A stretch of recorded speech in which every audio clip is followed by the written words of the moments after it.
Hello everybody, Joe Morgan here, and welcome to a rather different video today.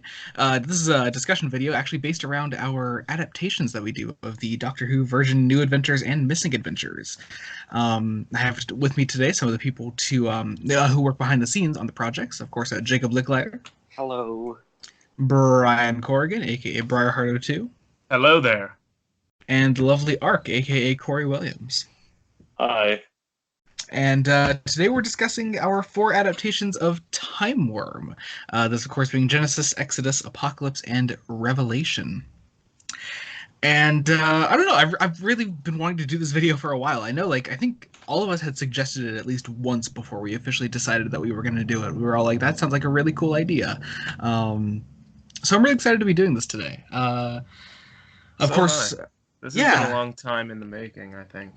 Yeah, It, I mean, it has. it took us over a year to make all of Timewyrm. I mean, that's crazy to take? me. Pick it up. Two and a half.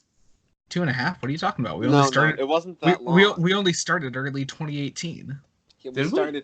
we started because I remember. So I think it's probably Well, I guess important. this is the start of the first discussion for Genesis. Go ahead, Jacob. Yeah. So I think it's important. So Oh, for the last thing, spoilers, of course. But if you haven't listened to them and you're watching this, I don't know why. Sorry, go ahead, Jacob.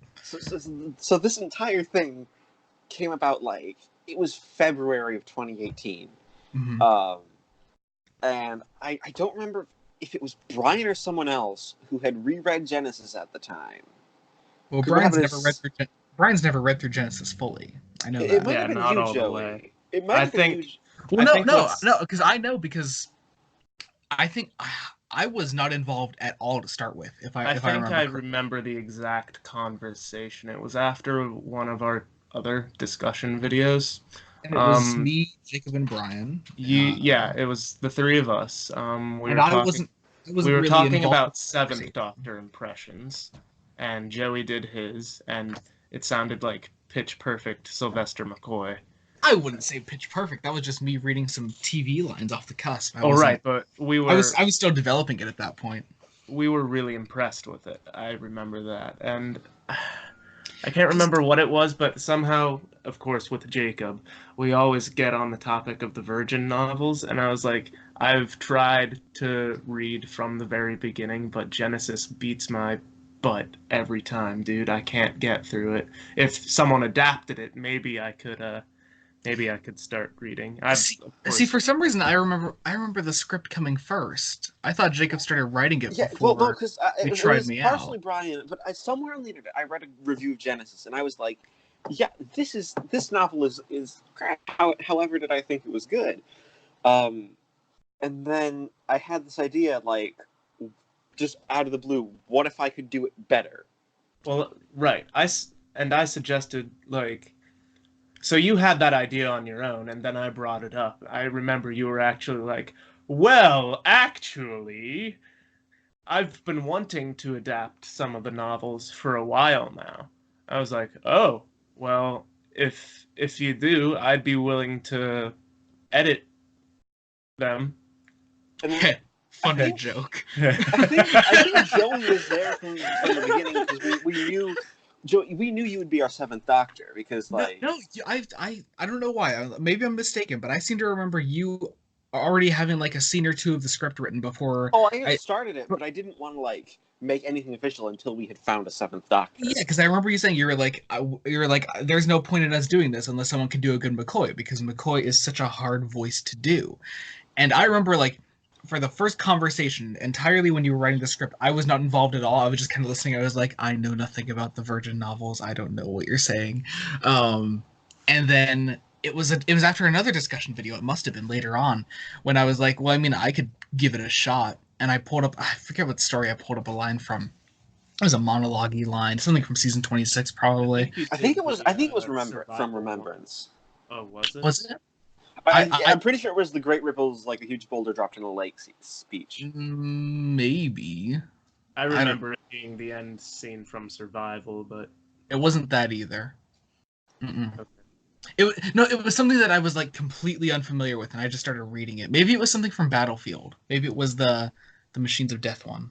Ark wasn't involved at this point, other than Oh yeah, like, that's why That's he's why I'm not not talking at all. For anyone curious, he wasn't involved. Yeah, I think I joined after see, Genesis. later right? in the video, I'll be the one who stops talking. That's So I think from that point, after I showed that like I could kind of do it, Jacob was like, "Hey, I'll like send you the script. You can read through it. Just send in a couple sample lines." And I sent it to both of you. And I think the exact message that you sent to one of our group chats, Brian, was Joey equals McCoy. And that was just like officially how it happened. I was like, well, shit, guess I'm here now. And I don't think the script was done at that point. You pumped that script out really fast. I pumped it out quickly. But I pumped it out. The script quickly, was not done by the script was not done by that point. Yeah, right. Because. But it was close to being done when we put out the casting call. Yeah, it was. It took me only about a week to do that script. Yeah. Which is the I fastest I've remember ever done a that. script. I remember being like, "What the hell is wrong with you?" He just kind of kept going with it. It was insane. Like we were sitting. I hadn't looked at the Google Doc for some time, right? We were sitting in a voice. But what is we were sitting in a voice script? call, right? We were sitting in a voice call, right? This man goes. So I go. I wonder when the Genesis script will be finished. He's like, I finished it a day ago. Because well, it didn't help. I was a freshman in college, and it was really snowy. There wasn't much to do, like throughout a lot of that week. We just had this bout of bad weather, and that was the year I had a roommate who did not talk to me at all. So like, you didn't have anything to do. I had nothing to do. I was bored, and I was also just stressed about just general stuff. So I was like, right, let's just get this script out. Also, I want to make it very clear to the listeners that Jacob's not a miracle worker. It wasn't a perfect script at first. Oh no, it was not. It was not. There was some heavy script editing to be done. I'm probably getting better at scripting. Would you guys agree with that? Oh yeah. It's just wow, you wrote that really fast, and I remember there was at least another week or two of script editing from me and Brian, mostly Brian. Because weirdly enough, for someone who runs it now, like I was very like I don't want to do more than like play the Doctor, maybe a couple extra voices here and there. I very much was like I don't know like if I would be overstepping my boundaries if I tried to step out on the project more, if I tried to do more on the script than I was allowed to. For some reason, I still have a script editor credit on Genesis. I know I did something. I can't remember what though. I know you did script editing. I think you script edited part 3. Shit. He had to do more because he gave me so much shit for Ninari. Ninari and Ninani. Okay, we need to talk about that. That's the first order of business here. Yeah. Okay. What happened there? So when Jacob was writing for Ninani, the first couple lines he named her Ninani, right? And then for the rest of the script, he named her Ninari. So I assumed, because that's what it is for most of the script, that must be the name. And it's not. But also, like, I wonder if that was because there are a lot of typos in the original novel. I wonder if it said Ninari at one point, and that next scene you started adapting, you just kind of kept running with Ninari. Because that's very possible. Yeah, because the original novel is littered with typos. So that's definitely a possibility. And weren't you going off a PDF still at that point? Yeah, I was going off a PDF because I didn't own, like, the earliest VNA I owned was Cat's Cradle times Crucible, because at the time where ones were hard to get a hold of. Within like a month, I ended up getting a hold of them for actually pretty cheap. So, what then? Oh yeah, and then casting happened. All right. So we really need to talk about the casting. And this, I'm gonna let you guys run on this because this was another thing where I was like, I don't want to overstep my boundaries. I'm playing the Doctor, but like I don't want to have a say over other people's casting. I am not. So Brian put out. I'm not known Oh, for sorry. the Well, best. I just want to preface this from my point of view because I just saw like Okay. you had put up this mock cover of Genesis and it said Joey Morgan in Doctor Who Genesis by John Peel, adapted by Jacob Licklider, blah blah blah blah blah, and I was like, oh cool, I guess you guys like got a cast together, and then I was like, oh wait, this is a casting call, huh? Okay, so you can Well, take the story from here. here's the thing. So what happened was I knew going in that Genesis was going to be feature length, right? And so I was like, I can't really make a feature length audio where I and a couple other people play most of the characters. We need a full cast for this. So what I did was I made up this mock-up cover, which is really terrible. The first two covers for Genesis suck. Like, and Joey let me know that at the time too. I'm just like Brian. he had- This needs to be done again. he had like, I don't want to say a rage boner, but he had a rage boner about it. It was awful. They were bad. I'm not gonna lie. They're terrible. But that was because I couldn't figure out a way to make the cover look nice and also have the sidebar with it, because past a certain point the artwork just goes black, so it would fade into the rest of the screen, you know? Yeah. But So why would you? So what I opted for then when I redid the sidebar cover was I was like, hey, we'll just make the side black because it fades into black. anyway, so that still looks a little garish to me, but it's fine. You know, nothing's perfect. Especially with Genesis. Nothing is perfect with that audio.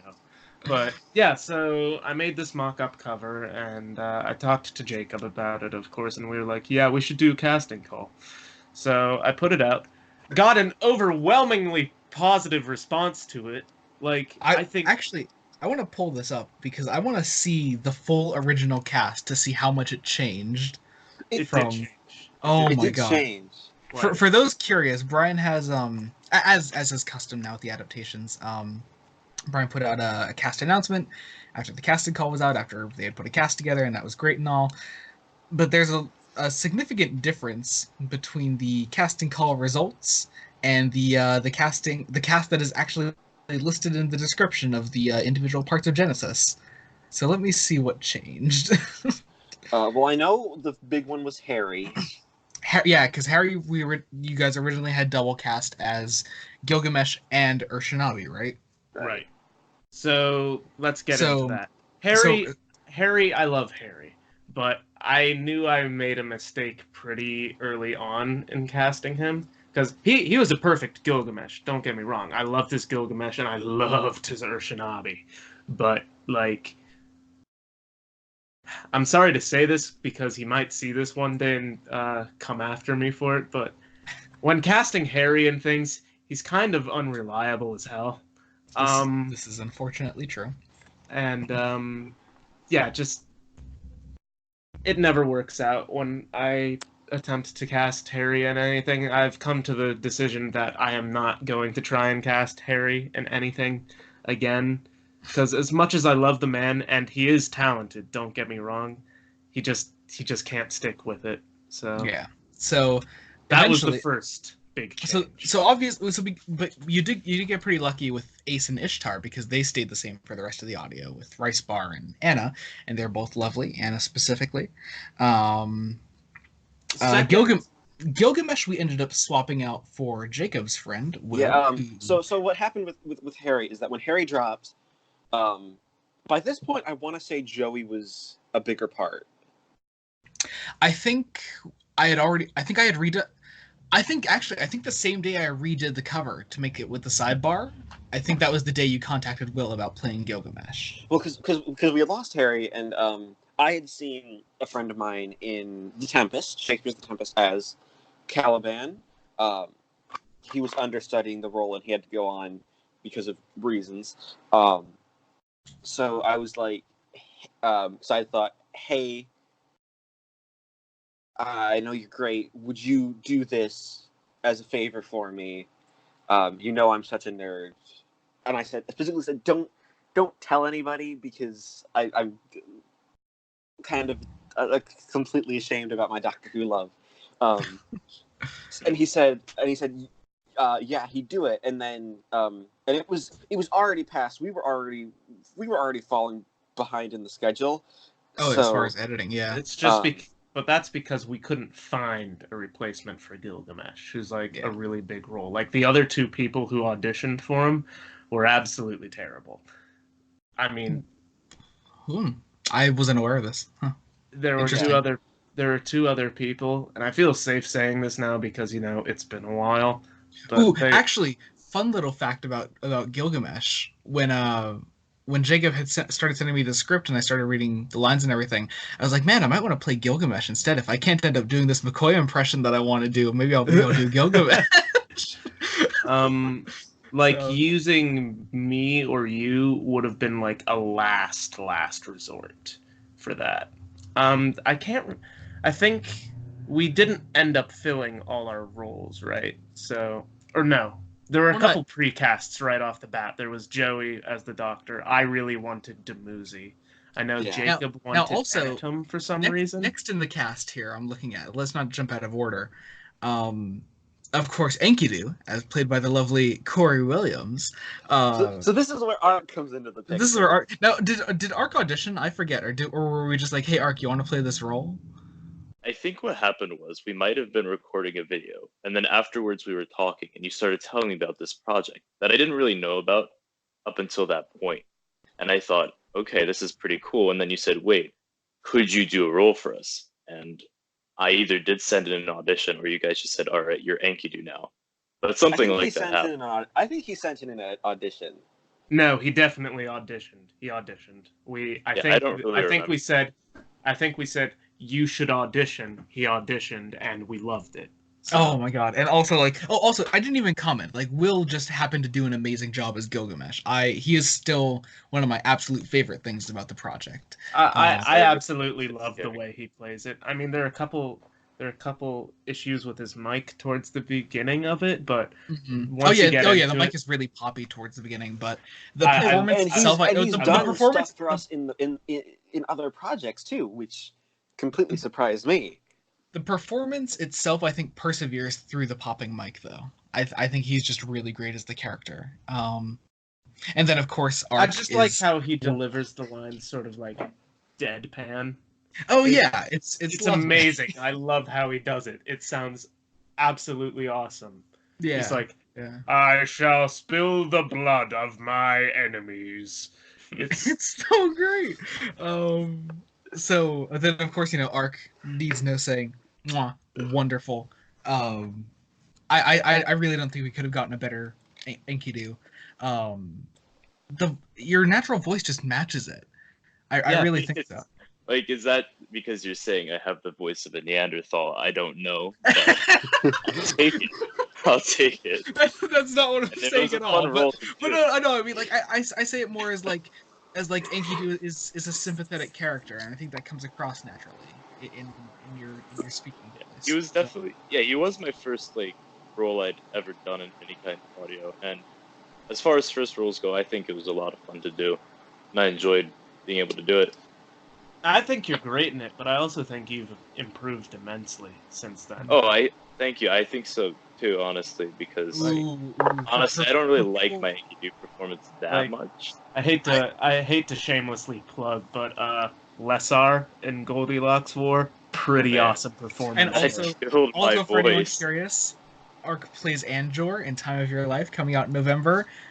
Easily my favorite role I've ever heard him do. Editing it has been an absolute blast. So then next in the cast, someone who's still with us in the adaptations, Nathan Beatty, I think that's how you pronounce the last name. It's Beatty. He goes by Professor Kronos. He hasn't done every story, but he's been the only ones he hasn't been in are Apocalypse and Time of Your Life. Yeah, and he's still he is great. He always. We should also say when we precast with people who return, they still audition. Like, Oh this, yeah. We're not just like, hey, that person would be a good pick for that role. I mean, we have ideas going into casting I nowadays. mean, wasn't that like all of Apocalypse though? Well, I mean, Just that's because Apocalypse is a short story, and we yeah, just wanted to kind of Apocalypse. throw We'll, that we'll talk together. about that when we get to that, because that was a specific decision on our part. I think that but- decision was made while I was still in charge of No. everything. No, the dual casting thing, I specifically remember that being talked about. Oh, during okay, gotcha. I thought you were talking about like Genesis. the casting itself. I was like, we did not cast with you. Yeah, No. the idea behind it was no, but but Nathan Beatty, he's wonderful as Aga. he's wonderful. And then after him, we also he did this role, Aga, who is the king. That sort of opposes Gilgamesh, yeah. Yeah, and is great in the role. And then after that, it's George. We also cast. Then we found Georgia Spencer For Nanari, and who doesn't play Ace in this story. yeah, so who auditioned for Ace. So let's do it. Auditions for Ace. We just need to rip the Band-Aid off, guys. Well, no. So here's what happened. This is a perfect example of something that I went on. So if you're listening to this, we also I wrote a post on Huvine Zamino, basically going through how to audition recently, because I had been noticing some trends throughout just Timewyrm, and then of course the two projects we've done afterwards. And I've noticed that the most popular auditions for people are already established characters. Like, I remember, Brian, you remember this. We got, like, I think 6 or 7 auditions for Ace. Yeah. Yeah, and, like... So what were you going to rip the Band-Aid off about, Brian? All right, so and we had need to to talk. cut, like, 4 We'll people. let him finish, though. And we had to, like, cut 4 people because they were... A lot of them weren't the best, because, they're trying to impersonate Ace. And we essentially we narrowed it down to 2. Rice Bar 123, the woman who did Ace in Genesis, and then oddly enough Georgia Spencer, who is now our permanent Ace because she is great. And we I don't remember how we came to the decision of doing Rice Bar. Well, I mean, I'm gonna jump in here. Okay. So here's how it went. We really liked Georgia, but Rice Bar sounded more like Ace. Specifically sounded more like Sophie Aldred, just Right. the way she naturally spoke. Not so much in her performance, but the voice itself sounded like Sophie Aldred. Right. So we went for her over Georgia, and we told her, you're gonna have to commit. You're gonna have to stick around for multiple audios. And she was like, yeah, sure. And of course she didn't. Some real life stuff got in the way. I hate to say, I was secretly pleased about that, but I was. Because as much as Rice Bar is a very charming human being, like, they were so enthusiastic about the entire project while they were working on it. I mean, it hurts my soul to say this, but the performance isn't there. I mean, she sounds like Sophie Aldred. She does. But, like, she has a ton of microphone issues. Sometimes she's quiet. Sometimes she's destroying your eardrums. And, like, the entire thing, she's speaking in a monotone. This could be what we're looking for. Yeah. That is the line that always sticks in my head, because I remember when you were in the middle of sound designing that scene, and that was like her mic just bursted in volume out of nowhere.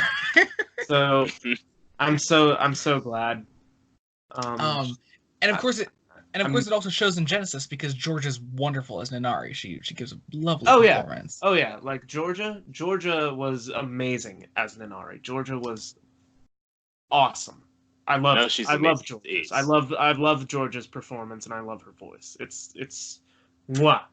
So, and also her voice, like, her voice fits well as Ace. Like, after listening to Exodus, Apocalypse, and Revelation, she captures the spirit of Ace really well. I like how she's steadily been improving. Like each story we release, she gets better and better, which I love.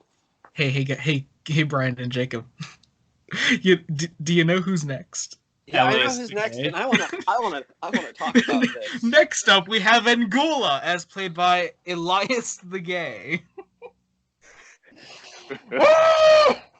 All right, so this one pissed us off. Oh, Even this I haven't heard this story. one I've got never me heard mad. this. I was by this point, pissed when this about... happened, I know Ark and Joey were fully on board with this project at this point because we had the chat up. We had.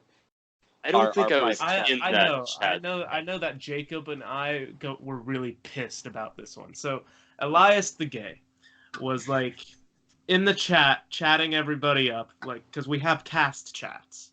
So she was in she, I don't know. They're in the chat talking to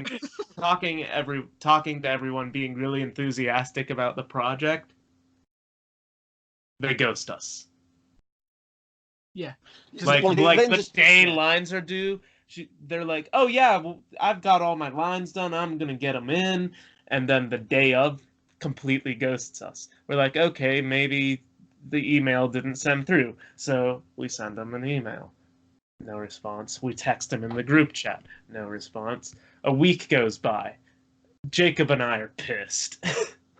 So we ended up, realized at this point that this we was need to recast Angula. This was like I was already editing part 1 and we had a release date set for And it. actually, I remember when we made the decision to cast Angula, because that was when I had started helping on dialogue stitching. Right.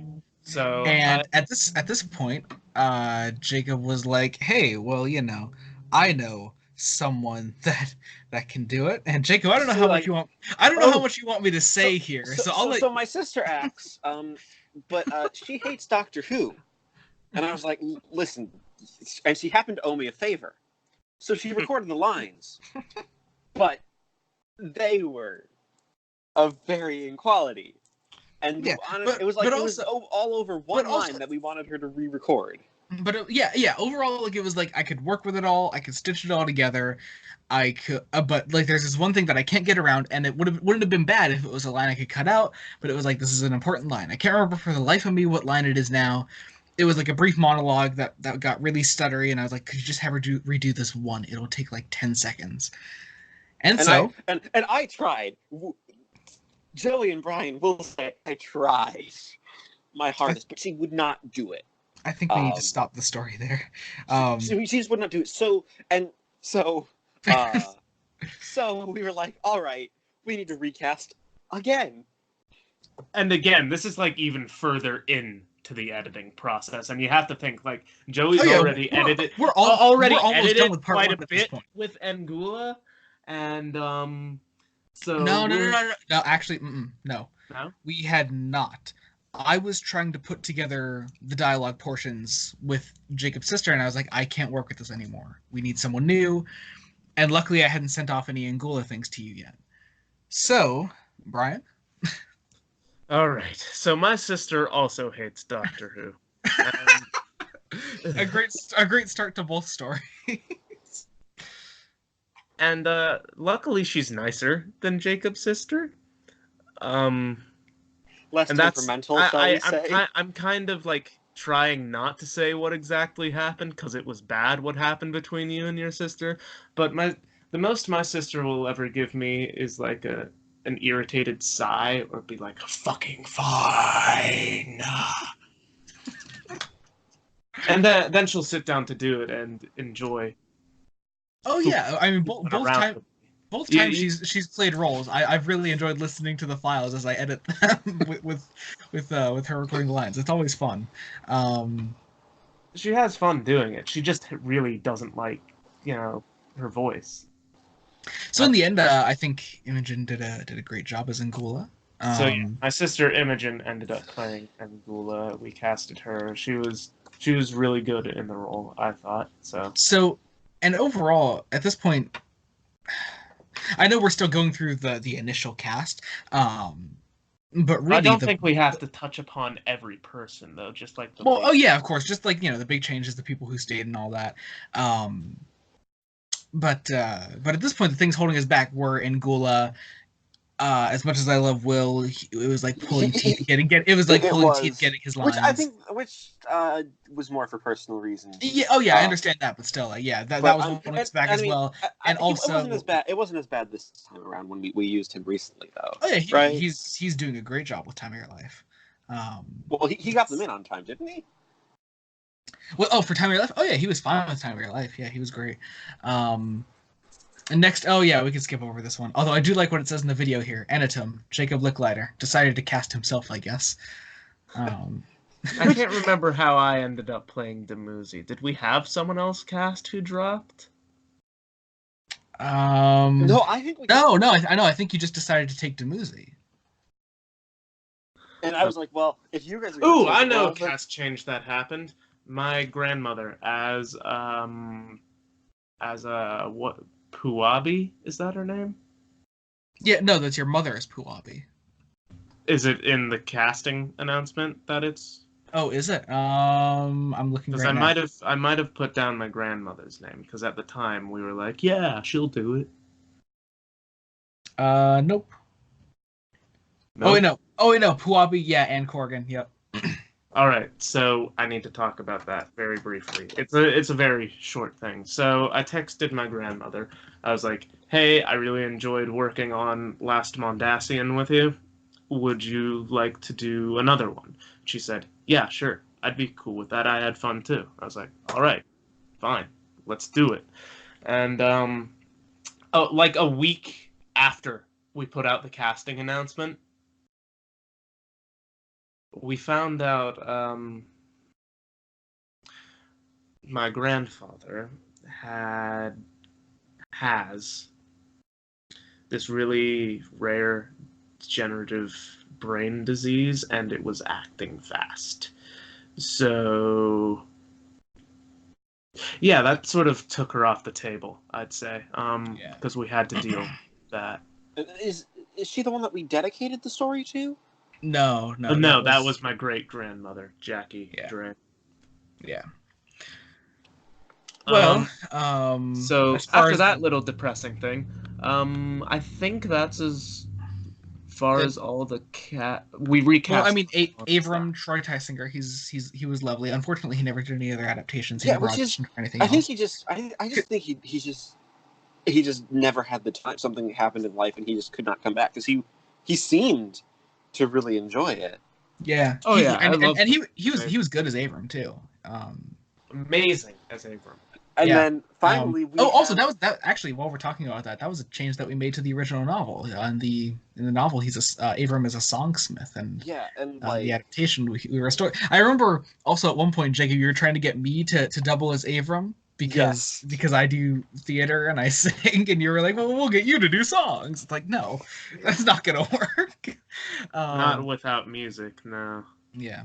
So after Harry dropped out, also you took on the role of Urshanabi, and we found the lovely Zach Rosenfeld for Utnapishtim.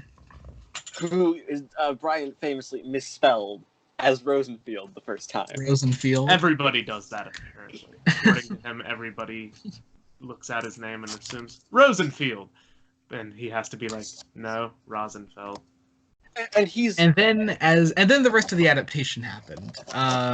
Editing went on as usual. No, we can't gloss over that. No, I'm not going to gloss over it. Part 1 went pretty smoothly though, up until about halfway through editing part 1. This was also like doubling with some of our cast members that we talked about. You were like, hey, this isn't going to get done fast enough. Do you want to do some dialogue stitching? And I'll sound design around it. And I was like, hey, sure. And that was how I first started getting into editing the projects. And so basically, I at the time I hadn't decided to leave the project, but or leave the project at least in an editing role. I basically took Joey under my wing and was like, "Hey, motherfucker! So we need to." Brian, what did I say? Sorry. You're all good. Go ahead. But I'm using this as accurately as I can. That is just something I'd say. I was like, so do you want to do this for me? Because if you don't, it's not going to get out on time, and Jacob's going to kill me. And you're like, Sure. I don't know the first thing about it, but sure. Yeah. Oh yeah. That pretty much was it. I was just like, yep. Okay. Sure. Whatever you want me to do, I will try. And while Brian had this idea of me going to kill him, I wasn't angry. I was more scared. Like this wasn't gonna happen. Yeah. Actually, because I remember the reason we started putting out sneak peeks for the projects was because one of you was like, maybe it was Brian or Jacob, was like, hey, people are going to think like we just kind of cast this project and it was just another one of those fan things that fell off the face of the earth. And so we decided to put out the sneak peek, just the brief glimpse of part 1 that we had, and just to show that we were still working on it, that it was still going, because it was slow editing for part 1, actually for the whole project. But that's mainly due to me being a major procrastinator. yeah, and some other stuff that happened along the way. So we got part 1 done relatively faster than the other parts. And for some reason at that point we never set like actual schedules for releasing. So we were just like, hey, part 1's done, just throw it out there. Well, I was trying because we were going by the way Brian had released audios in the past. Which was like, because I had eventually wanted to try to get to a release as a serial. Week by week basis, but you know, for this first one that didn't happen. Well, because I was like, look, so it takes me about 2 weeks to edit one of my regular short audio episodes. So I was like, here's what we're gonna do. Sorry, go on. It's like 10 to 15 minutes each. Yeah, so I was like, so here's what we're going to do, since this is basically doubled in length. We're going to do monthly episodes. And that turned out to be a mistake, because I was also getting involved with a play at the time. Woo! So, after we got part 1 done and out, actually before that, I had another thing that Brian had got me involved with in editing was the trailer. Which I actually still kind of like. I re-listened to it recently. I was like, hey, that's not horrible. But I digress. So part 2 started happening. Part 2 is going along well enough. I was now basically editing half the episode as Brian was doing the other half. We got part 2 done slower than the first part, but we still got it done. Also, if I'm not mistaken, towards the end of part 2, beginning of part 3 editing, that was the first time you quit, Brian. I don't know if you remember this. You quit once before and then came back the day after. Oh fuck yeah, I remember that. The time when we had that very long conversation, Joey, where I was completely rattled. This was one of the most horrifying nights of my YouTube life. Brian was like, "Hey, I'm not doing this anymore." Oh yeah, like Brian was like, "If you want to pick this up after I'm done with Genesis, whatever, I'll finish editing it, but I'm not doing any more." He's like, "If you want to do more, go ahead." I'm like, well then, and here's the thing, because here's what had happened behind the scenes. Behind the scenes, this was summer by this point.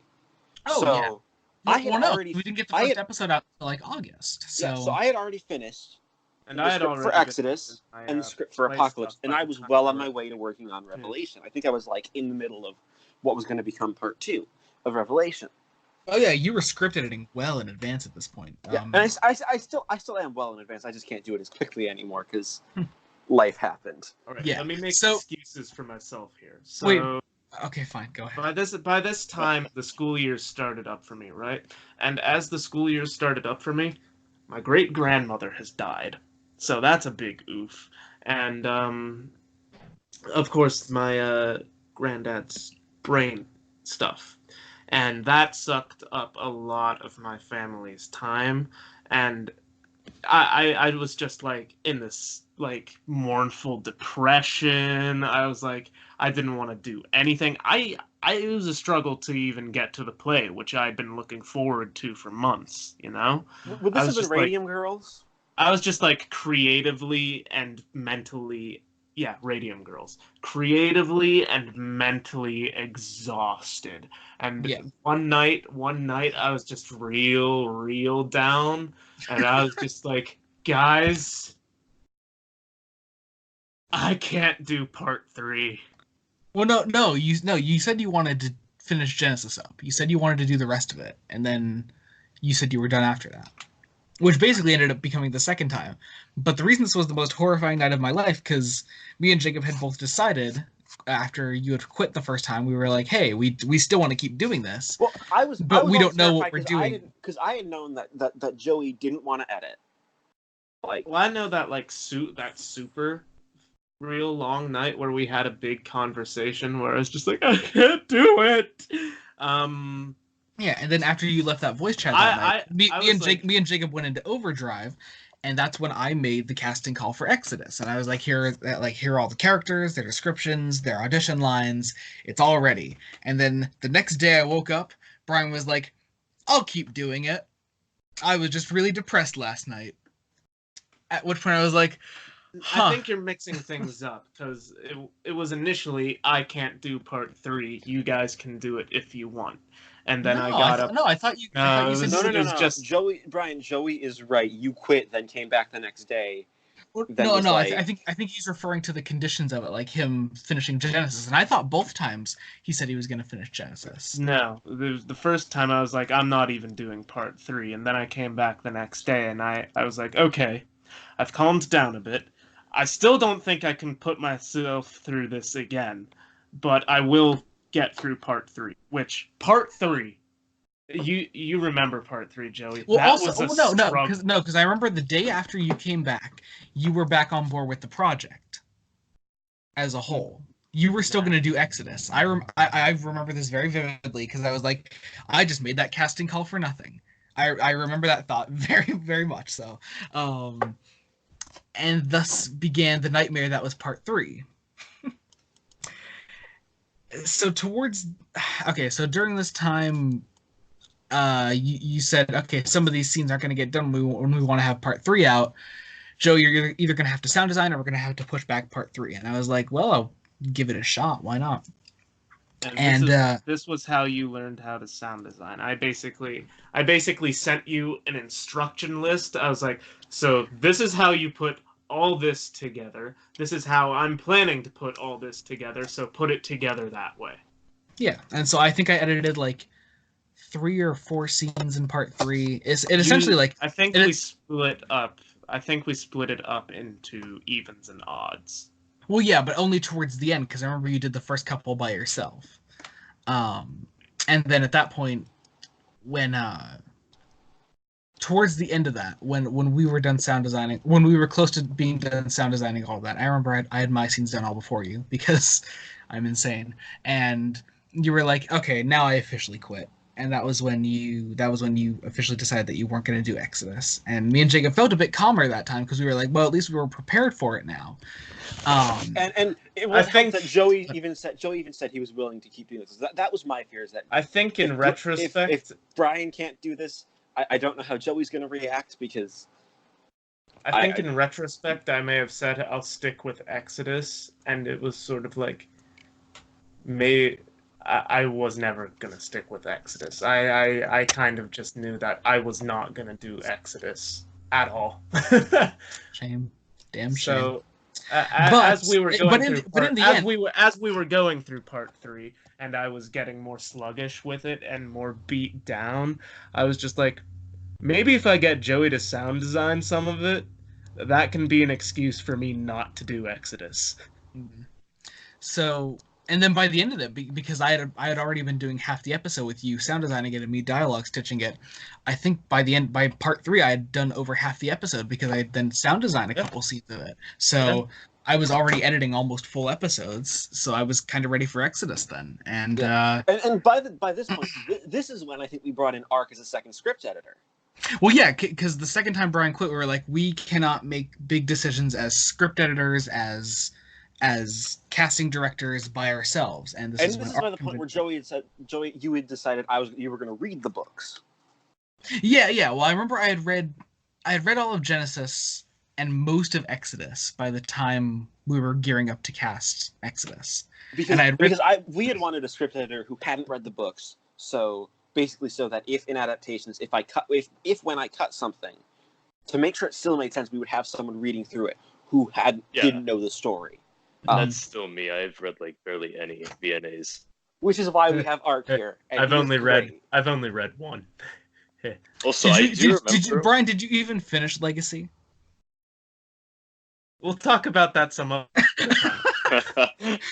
I remember Sorry. the night when I got a message from Jacob and Joey, and I was like, "Oh, what's this about?" And they say, "Okay, so Brian can't do the adaptations anymore."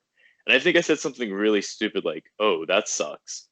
And then I got laughed at because both of you were like, "Oh, so why did you think we were messaging you telling you this?" I was like, "I don't know. I was just waiting for you to say something." Well, that sucks. Well, here's the thing. We just needed someone to vent and cry. I was like, I had no idea what was look, happening. I was like, look, because I felt like part of it was my brainchild. I didn't want to abandon it completely. So I was like, look, I will stay on in like an acting way. I will any time you guys need me, I will be there to act. So yeah. So, and then as far as Exodus went, it had already been script edited. That was the first one that I fully script edited. That was fun. And what did we have precast other than myself? I know we had Brian read for Hitler before we actually cast him. We had precast. By the time the casting call came out, we had cast Brian. Yeah, we definitely cast Brian. We had Anna. I think we did have Dylan at that point too. I think what he did was we had myself, and we had Nathan Beatty. We already had him as Hemmings and Himmler. Because this was our fear. Partially got on by Brian, but also partially by Rice Bar leaving. Oh yeah, because she had left before we even cast. Yeah, she had left before it. Mm-hmm. We were like, okay, some of these multi-story roles we're going to want to give to people who we know are reliable. Yeah. And meanwhile, there's also this insane fear that Anna wasn't going to stick on as the Timewyrm post-Genesis. We were like, we just need you for 3 more stories. She's barely in Exodus and Apocalypse. And for some reason, I could not contact Anna at all. I just... that. It was the scariest thing. And we had recast the Timewyrm the night before she sent in her Exodus and Apocalypse lines. I remember I was like, here are the scripts, and I waited like 2 months after she had the scripts. And we're like, can I insert myself here? I was aware that all of this shitstorm was happening. Like, oh yeah, you were my security blanket during Exodus and Apocalypse. I'm still like heavily involved. I'm like a consulting guy. These people come to me and talk about it, and I'm like, okay, so maybe this ?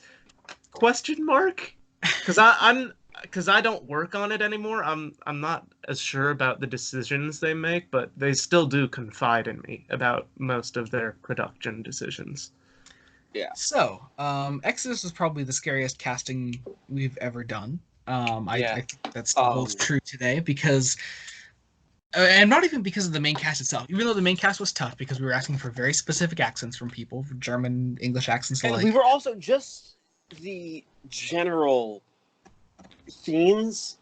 And oh yeah, we were worried about it, and we did get questions about it. People, they're like, "Hey, how far does this go? If I audition for a Nazi character, and am I going to be shouting racist slurs in my room as people listen to me downstairs?" And or across the street, because Nazis get pretty shouty. I remember as Hitler, I remember some odd stares from people out the window. And then also in addition to that, of course, we're recasting Ace, and that's absolutely terrifying. But then what was amazing, and what was amazing is we when we posted the casting call, I remember we posted it separately. The second choice for Ace for Genesis came back and auditioned for Ace again. Oh yeah, that's something I want to make very clear. That's something I never talked about on the channel publicly. That like we weren't just like, hey, who's someone that we've worked with before that can play Ace? Like no, it was totally open casting. Georgia came back, she auditioned again. She lovingly reminded us of who she was, and I was like, hey, I remember. That's great. And she auditioned for Ace. She got it, and she is absolutely wonderful. She plays the role. She grows more into the role each time she plays her. And I love listening to the performance grow each time. Yeah, she's fantastic. And I remember, and then I remember even casting this one because it's a big cast. It's the cast of characters. We ended up double casting people. Well, actually, a a lot of the doubles were last minute. Like Brian, you as George Brady, we were like, hey, we just need to fill in this person. Oh, I need to talk about my Hitler stuff now. well, before we get into that, let's talk about the rest of the cast because you're here. You could talk about it yourself. I think one amazing we once again we had a couple of standout people here who returned. Obviously, the big one is who played the main villain, Dr. Kriegsleiter, aka, because we can do full spoilers here, right? Oh yeah, totally. The war chief. Even though I still just regularly refer to him as Dr. Kriegsleiter because it just feels right. It feels right. Marcus Cotton. Yeah, so Jedi Sentinel. And I remember the hunt for the war chief was very difficult because almost every audition, no matter who you were, if you were a female, you auditioned for Ace and a couple others. If you were a guy, you auditioned for the war chief and a couple others. We had a female audition for the war chief, which was like we did it. Yeah, that was something. I wouldn't be opposed to this. I forget who it was though. I don't remember who it was. There was someone we cast as a male Nazi, but she was not male, obviously. Oh, yes, Elena. Oh, yes. That was Elena, who is... That was a great choice, too.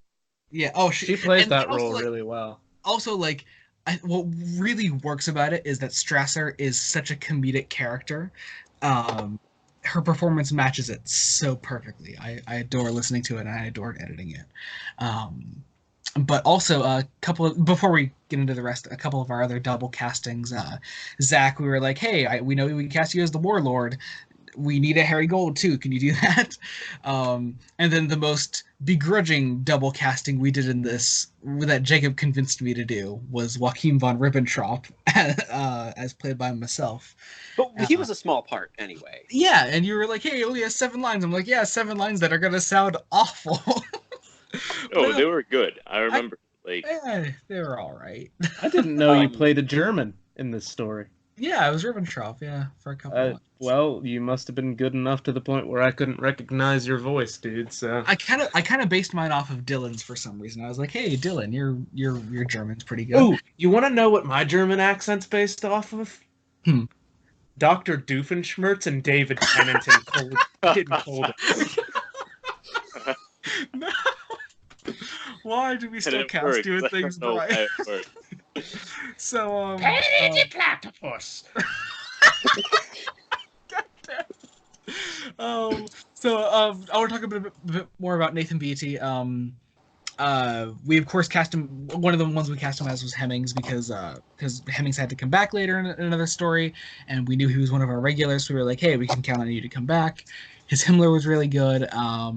Who else? Actually, I do want to talk about about Ma Barker and Albert Speer, who were also very openly auditioned for by my aunt and uncle, Tim and Audrey. Because that wasn't us outsourcing, which was just because I saw the name, I was like, did I outsource to her in that one? And no, they properly auditioned, and they sent in the auditions, and I was like, look, I will hold no sway over this. I'll send the auditions off to you guys, and they were good. Specifically my aunt as Ma Barker, and she's absolutely wonderful. Nicholas Payne, who we don't have in the adaptations anymore, he played Popplewell. That was really fun. Who else? Was he in anything else we did? No, he wasn't. Although he's still very active on YouTube anymore, so that's nice. Jacob, you played Herman Goring quite well, I might add. Finley Wade, that's another person I want to get back in the adaptations as Arnold. He was really great. Oh, he was good, yeah. Yeah, I liked him a lot. This, of course, was the first... Actually, we didn't realize at first. We know him as a screen name on Amino as Mr. Sin. And we didn't know that we cast him as Joseph Goebbels, Mr. Charles Spencer. We had no idea who he was at first. We had no idea. I think it was until... We only found that out, in the middle of, Revelation. No, it was in the middle of Exodus editing. I was like, hey, did we cast you as Goebbels? And he was like, oh yeah, that's me. And he just had no idea. Oh yeah, we had no clue. We were just like, oh hey, this guy's really good, and he gave a really good audition for Goebbels. He was wonderful. Sidney Harris as played by Harry Robbins. He's great. Love his work on Twitter. And then one I want to talk about, Andre Oliveira, I don't know, who played the museum caretaker, who was just a lovely person to work with. We don't hear from him anymore. What's up? I was just agreeing with you. He was really nice. He has especially it was really nice hearing from him in the behind the scenes video, how very excited he was to be part of the project, and that I remember hearing in that he was very excited that people could understand his English because it wasn't his first language, and that was just a really nice story to hear. Yeah, he was lovely, and then also fun fact: the zombies towards the end of part 4 were done by myself, my father, who I was like, hey, you want to give some zombie sounds because he's a huge horror fan, and a friend I had visiting from Wisconsin at the time. So that's something I don't even think you guys knew. No, we just Yep. So that's a fun little fact there. So and what was interesting is that while we were casting Exodus, we had also had the decision because let's talk Timewyrm Apocalypse as a book first. It's short. It's not very good. It's not very good. And like even in adapting it, like I do not regret the decision of cutting like half of the book out. Oh yeah. Like Wait a half minute. of it Wait a minute. does. I thought I was going to talk about Hitler. Well, yeah, but we're talking about the casting as a whole right now because we cast Apocalypse at the same time. Oh yeah, So- that's right. So Apocalypse, we had decided long in advance that we were going to be like, hey, well, we'll just throw the cast together because it's such a short story. We don't want to waste people's time. Like I said earlier, I was still doing Genesis when that decision was made. So Like so much so in the book Apocalypse, the Timewyrm has like in the actual book one line. Yeah, but That's we were it. like, hey, well, we can make it like something else in it. Which I expanded it a little bit, but it's still pretty small.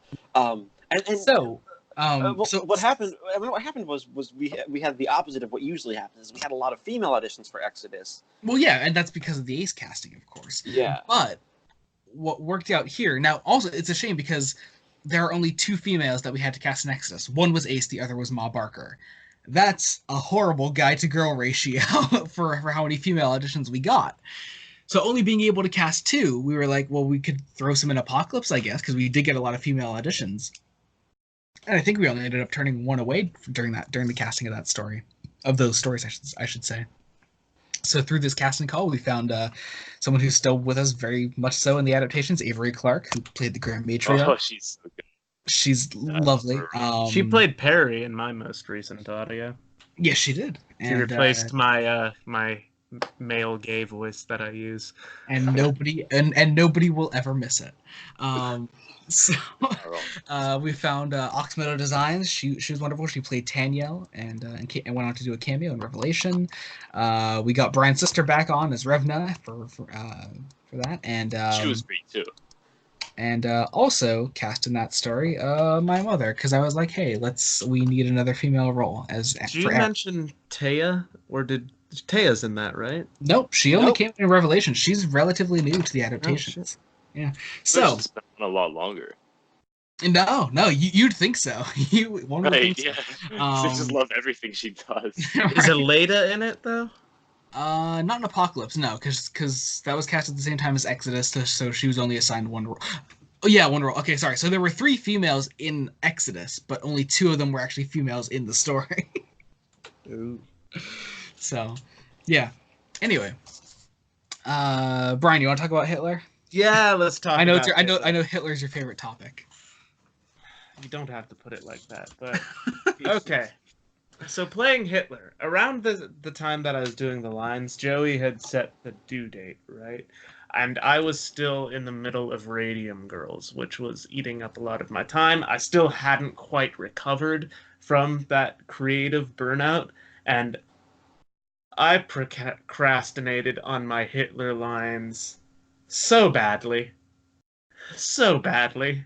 I didn't get a good quarter of them done until like a week past the due date. So But at least you were still in contact with us. Like, yeah, Joey was on my butt for that week. yeah. Pro tip: if you're a cast in one of our projects and you can't get your lines in on time, and you want an extension, Let us know. let us know. Please. Like if you fall off the face of the earth, there's a slight problem. We are going to recast you. Yeah, Joey was like, okay, well, you already have like 75% of your lines in. So I'll tell you what, I'll give you another week or two. Just get them in on time by that point. I was like, okay. And I still procrastinated. And towards the end of that time frame, he was like, Brian, where are your lines? I was like, I've been busy with Radium Girls, champ. And he's like, not a good enough excuse. I was like, I know. Yeah, like come on, like seriously, and even then, like I said most of your lines were done, and it was still a fair amount of scenes left in the story, but Hitler's not in part 4 that much towards the end, or in part 4 much at all for that matter. Right, and So it didn't take very long to do those. it didn't, but I still procrastinated on them. And then towards the end of Radium Girls, because we were just finishing up, like it was the day after the final performance, Joey goes, "Oh yeah, could you play what's his name? George Brady?" And I was like, "You want me to do a Cockney accent?" He's like, "Yeah, just do Yeah, that." and he's like 15, so come on. And I'm like, as I go to do it, I'm like, I sound like Janet Fielding. This is not Cockney. This is Australian. And thus the Fear of the Dark audiobook was born. The unfinished one, yeah. There's like 15 chapters of that book in my drive recorded. I just haven't edited them. Anyway, so yeah, so there's that. Any other characters we're missing in that? No, okay. So, this is when I sort of became a factory as far as editing goes. I was just like, hey, this is how this is going, and okay, we're gonna get a weekly sneak peek out here, trailer out here, and 4-part weekly release here. Well, we got 3 audios out this year, didn't we? This year, I'll be getting 4 out. Yeah, we have one more coming. Oh, yeah, we have Time of Your Life still. Yeah, and we already have the first one of next year cast, and we'll have the second one of next year cast by the end of the year. Yeah, with the first one of next year cast with lines already coming in. Like, actually, editing will already be like almost halfway done. Still haven't done my Shanzi stuff. Well, there's still plenty of time to. So anyway, yeah, so I just and that's also when we started doing behind the scenes clips, wonderfully inspired by Marcus Cotton, who played Dr. Krieg's leader. He just kind of sent in an interview clip. He's like, hey, if we're not doing anything like this, just don't use it or anything. But I figured I'd send in a behind the scenes clip, and I was like, that's an excellent idea. Everyone, do this now. And we heard from a fair amount of the cast. I know, obviously, including me, each and every time, and I say the same thing pretty much every time. Really, it just basically consists of I hate Joey, so that's it. I mean, I know I did one. Jacob, Ark, Brian, of course. Georgia, I know, did one. Obviously, Marcus did.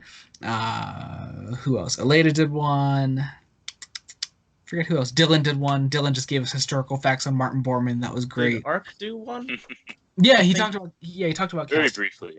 Yeah. And who else? Oh yeah, and like I said, Andre did one. He was fantastic. Yeah, and the story as far as editing goes was pretty basic. We can't even talk much about the adaptation because the adaptation is basically the book. We barely. I will say one. I did have to learn a valuable lesson, and Joey still gives me grief for this, rightfully so. So Timewyrm Exodus is split into 4 episodes. So the plan was, it's a good book. We're going to keep it as 4 episodes. I did try to change the 4-episode cliffhangers a bit because they were in odd places. Like part 2 of the book is like tiny. But what happened was we ended up having the final episode. You mean the 3rd episode? The 3rd episode? It was the 3rd. The third episode is 43 minutes. Yeah. The one where I go super Hitler? So basically, I learned a valuable lesson is that I need to know when to break things up. Like my goal now is to only have at most 35-minute episodes. So, well, Revelation we did well with. All those were around 28 minutes each. But anyway, what was I about to say? I was about to say something else. Did we give our overall opinion of Genesis? I mean, it's a So very... let's do that and then give like our final judgment on Exodus. So Genesis is a very flawed production. Yes, for yes, what it it is. is, because I have a soft spot for it because it's just sort of a we did it. Despite all the problems behind the scenes. I want to add that because I wasn't really that involved in time, from like my perspective, I really liked Genesis, and I think it was really an impressive production. So like, despite all these problems, I think it turned out really good. Well, and for looking audio back on it, like in my head, it's worse than it actually is. And we Like, got Oh good yeah, feedback. yeah. I also realized like I still look at it as an editor and not as like someone who's like, hey, we're making these stupid little fan productions. Whereas now, like I've very much upped the quality of the adaptations and I'm continually improving as an editor.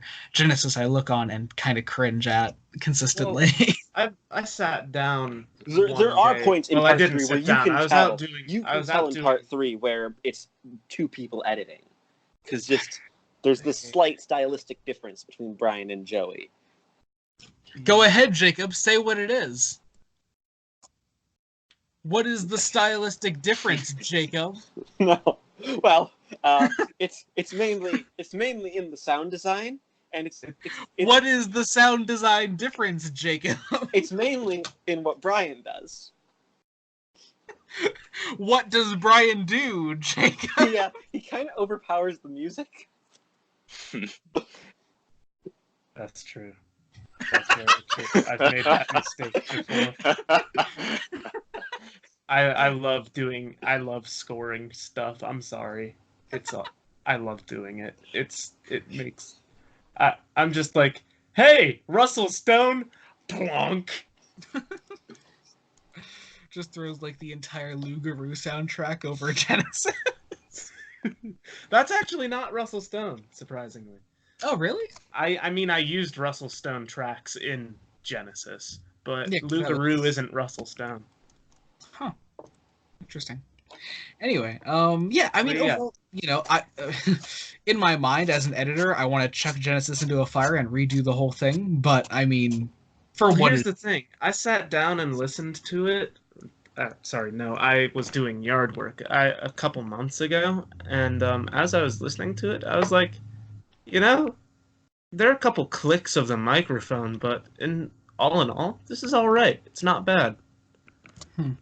It's still not something I'm terribly proud to say, like, hey, this is the first one we did, go listen to it. I'd still, like, recommend, as I would with the Virgin New Adventures books themselves, I would say, hey, go straight to Exodus.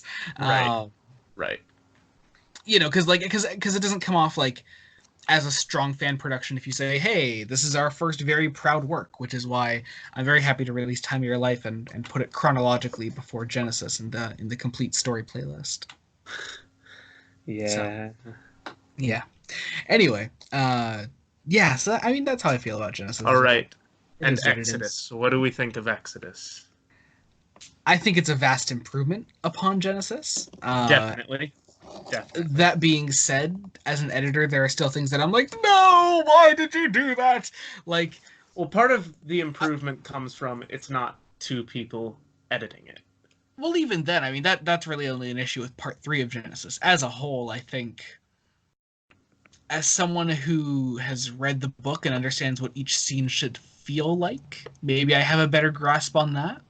Right. But I'm not sure what else Exodus. I'm not sure what else I improved Cast upon, also though. was Well, I'll tell you what. superb. I'll give you some constructive criticism here, and you've fixed it since. But in Exodus, I remember telling you this at the time, and you read at me. But there are a couple like scene transitions that don't really feel like scene transitions. Like you don't put enough in that story. There isn't enough like empty space between scenes, like empty sound. You know what I mean? So sometimes a scene bleeds into another, and it takes a second for you to be like, "Oh, they've changed location." Fair enough. I think. I'm not sure. Because when I listen to Exodus, there's something else that I focus on a lot more, but I really don't want to say it because then when everyone listens to Exodus, everyone's gonna You've got to notice say it and point at it. You've got to say it. Yeah, if you're watching the video, you already listen to Exodus. Fine, More fine. than- There's too much space between dialogue. When you listen to dialogue, there's just like a second pause in between almost every single line, and Yeah, it annoys the living shit out of me. I just, oh my god, I can't do it. that's a problem most editors have happen at some point. Like I will say I think I've gotten really great Oh, with that. you've gotten better. You've gotten better. Oh yeah, But that is the main thing that I just want to just redo the entirety of Exodus for. I'm just like, yes, I need to tighten the dialogue, please. Right, I experienced that problem with my first audio too. Like, shit, Phantom of the Opera. There's a lot of space between lines, so that's just something that happens with first audios, and you gotta get over it. It's fine, dude. I didn't. One bit of notice sound it. design I'm really one bit of sound design I'm really proud of in Exodus are the Timewyrm storms. Yes. Yeah, those were good. I also liked that you kept my Saturn noises throughout. That made me happy. With the like button chamber thing. No, you know that noise. Yeah, like when they eat someone's mind. The timewyrm, as I call it, the timewyrm suck. The timewyrm suck. Yeah, it's basically just Saturn. Technical term. The radio waves produced by Saturn made into sound waves. I was unaware. That's really cool. Yeah, that's what it is. Yeah. Ark and Jacob, That any thoughts on Exodus as a production? As a production, I probably would have tried to cut a little more out than I did. I'm still happy with the fact that we kept it a pretty straight adaptation. Yeah. Well, I would have tightened some things. I wouldn't have, because I was still relying, I think, too heavily on every single line of dialogue needs to be there. Yeah. Fair. Ark and Apocalypse is where that changed. Where Jacob just cut out everything. I have a lot to say about my opinion on Apocalypse, but you guys go through the production stuff first. So Ark, anything else to add on Exodus? No, not really. All right. So Ark makes his triumphant return now in Apocalypse, where before we talk about let's talk about a little bit more about scripting Apocalypse. Well, okay, but first I want to talk about Ark in Apocalypse as Lord Holda because he's amazing. I don't know. I was not a big fan of that role, honestly. I don't know.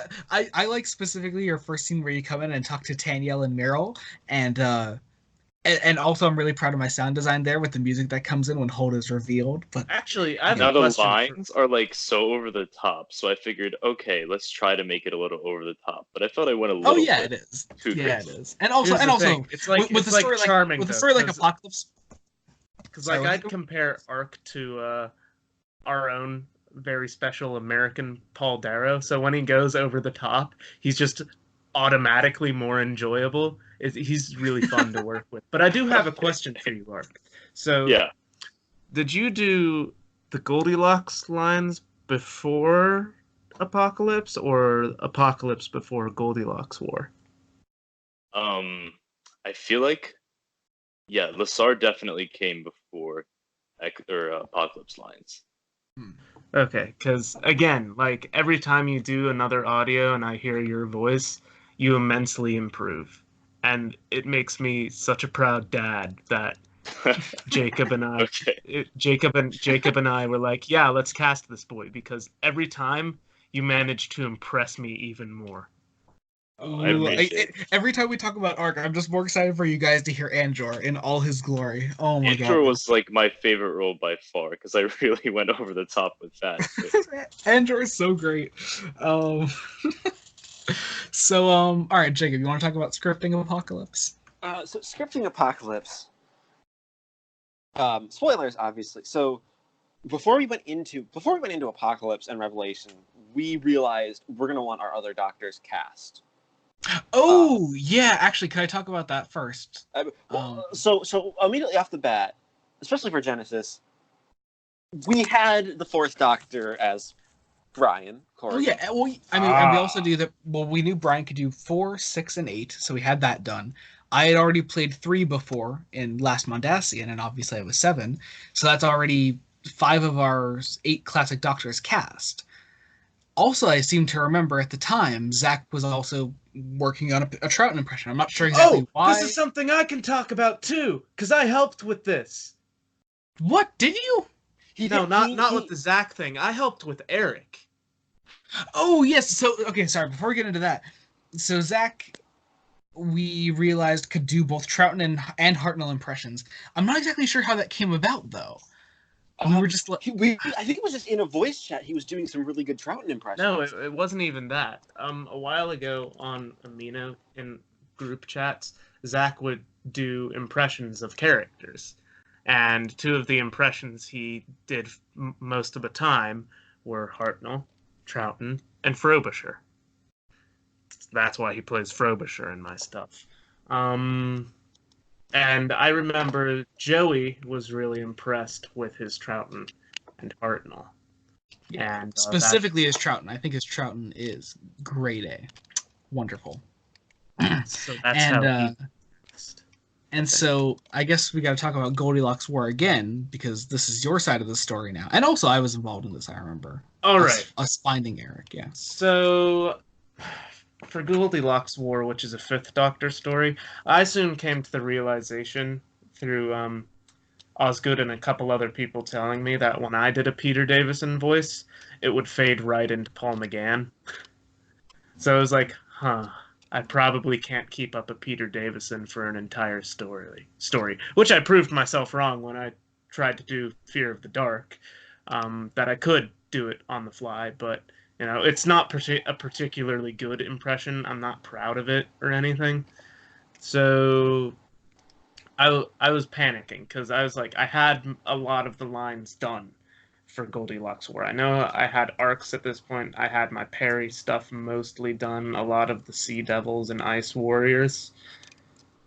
I think Joey had his lines done too, but I didn't have a doctor. Mm-hmm. So our buddy Scarosian filmmaker, whose name is Eric Savage, right? I met him doing a video with Dylan one time. I think it was the Series 10. It was one of the Series 10 panel discussions on Dylan's channel, and he's a fun guy. I love him to bits, and so I checked out his channel. He has some really great videos on there. I love his style. One of the things he does is these little Doctor Who spoofs with people. It's just him in different costumes walking around and not showing his face, and pantomime basically. And so he decided, as like an April Fool's thing, I think, that he was gonna do one of these spoofs as an audio with the 5th Doctor, but he couldn't. Because it's an audio, he had to talk.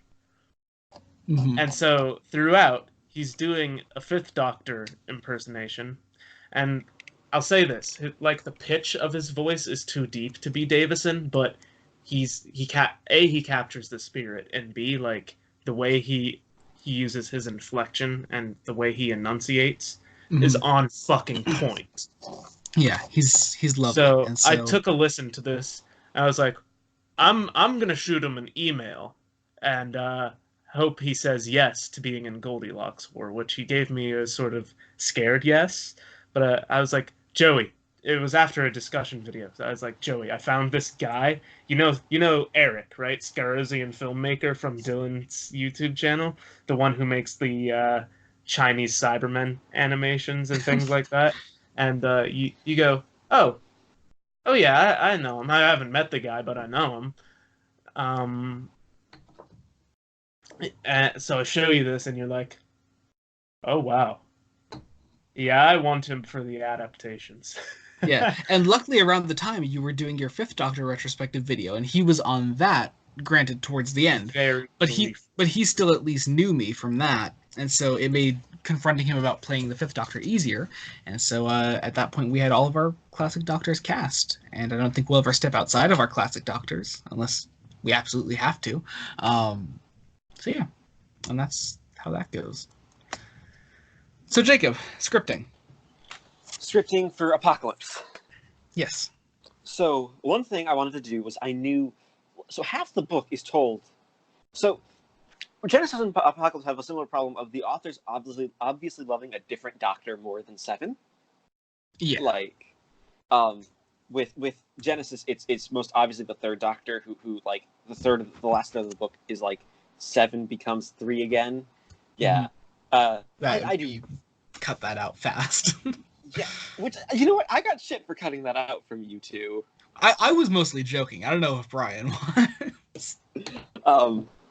I wasn't. Like, I wanted him to keep it in. But like half of Apocalypse is flashbacks to the Second Doctor. Yeah, it's ridiculous. Slight problem. Here's the thing. But then there's this twist where the Second Doctor actually projects himself to talk with Seven, which is actually a genuinely good scene. So we kept that scene. And also, it's worth noting that like the scenes with the Second Doctor would work really nice as a Second Doctor novel. Nigel Robinson writes Troughton really well. Yeah. But the trouble is, Apocalypse isn't a Second Doctor novel. Yeah, it's a Seventh Doctor novel that's a possible sequel to a Second Doctor adventure that happens off-screen. Yeah. Right? Mm-hmm. Well, technically on-screen, because it technically happens in the flashbacks. Wow. So my initial thing was like, right, cut all of them out, keep the astral projection, and just give you hints as to what happened, because the Second Doctor novel it gives too much away for the Seventh Doctor stuff.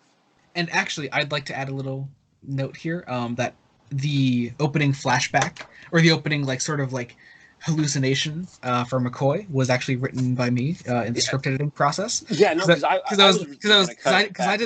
didn't like the cold open of McCoy just waking up in the TARDIS from like this trance. I was like, well, okay, if we cut out all the Second Doctor flashbacks and McCoy's just waking up from a trance or a dream, what if he's dreaming about this past adventure? And so we sort of allude to that, and we have Zach doing more of his wonderful Troughton impression, and we have Avery, doing a line that I particularly like the way she said as the little kid version of Lilith as the Grand Matriarch when she first meets the Second Doctor. So I threw that in, and I'm particularly proud of that. And actually, the biggest changes I made to the script in the end was adding that in.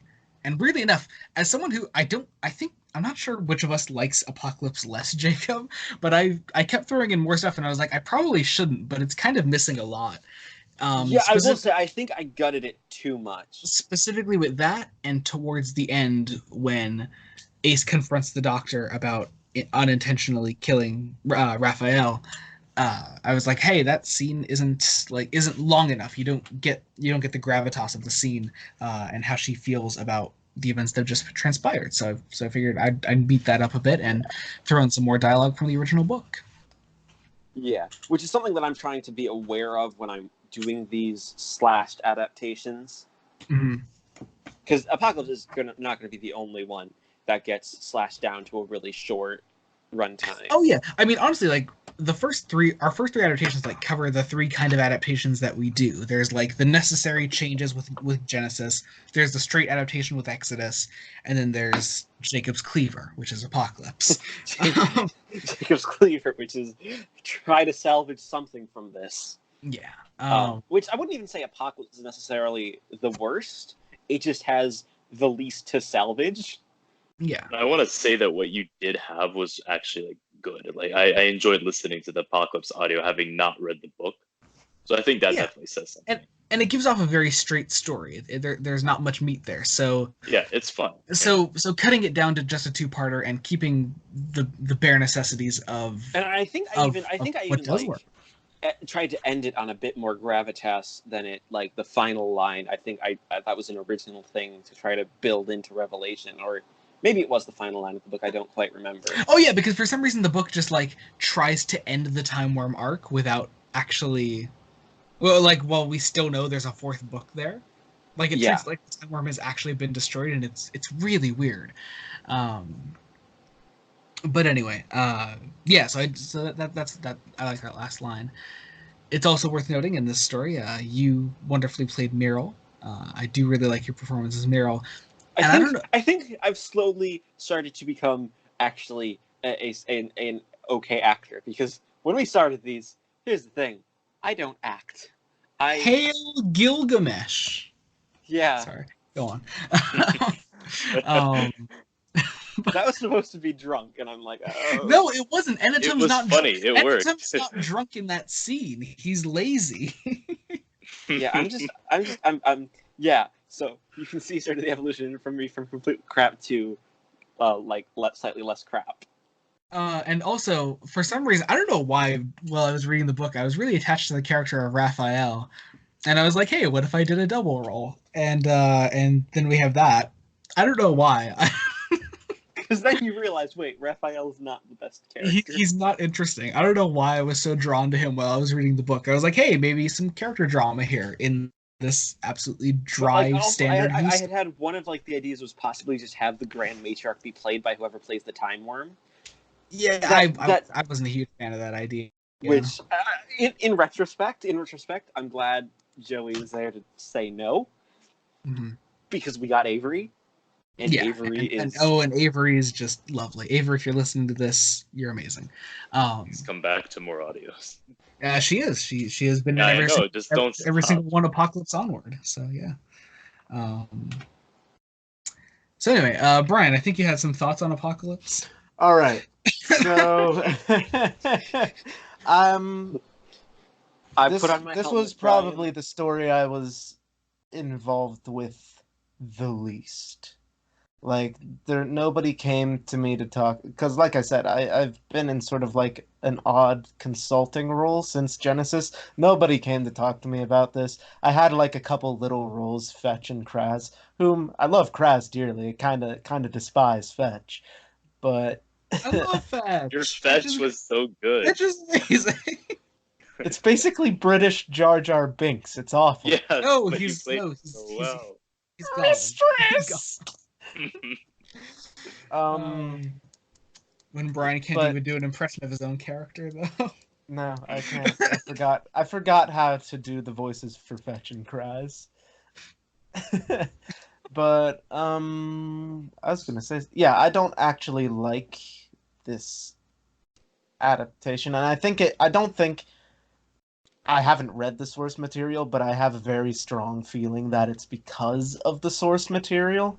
Because I think I mentioned this to Jacob at one point. I said, I listened to it, I got what was going on just fine. I could understand the story. It's just like the execution of it feels like, you know what? It's like reading a plot summary on TARDIS Wiki.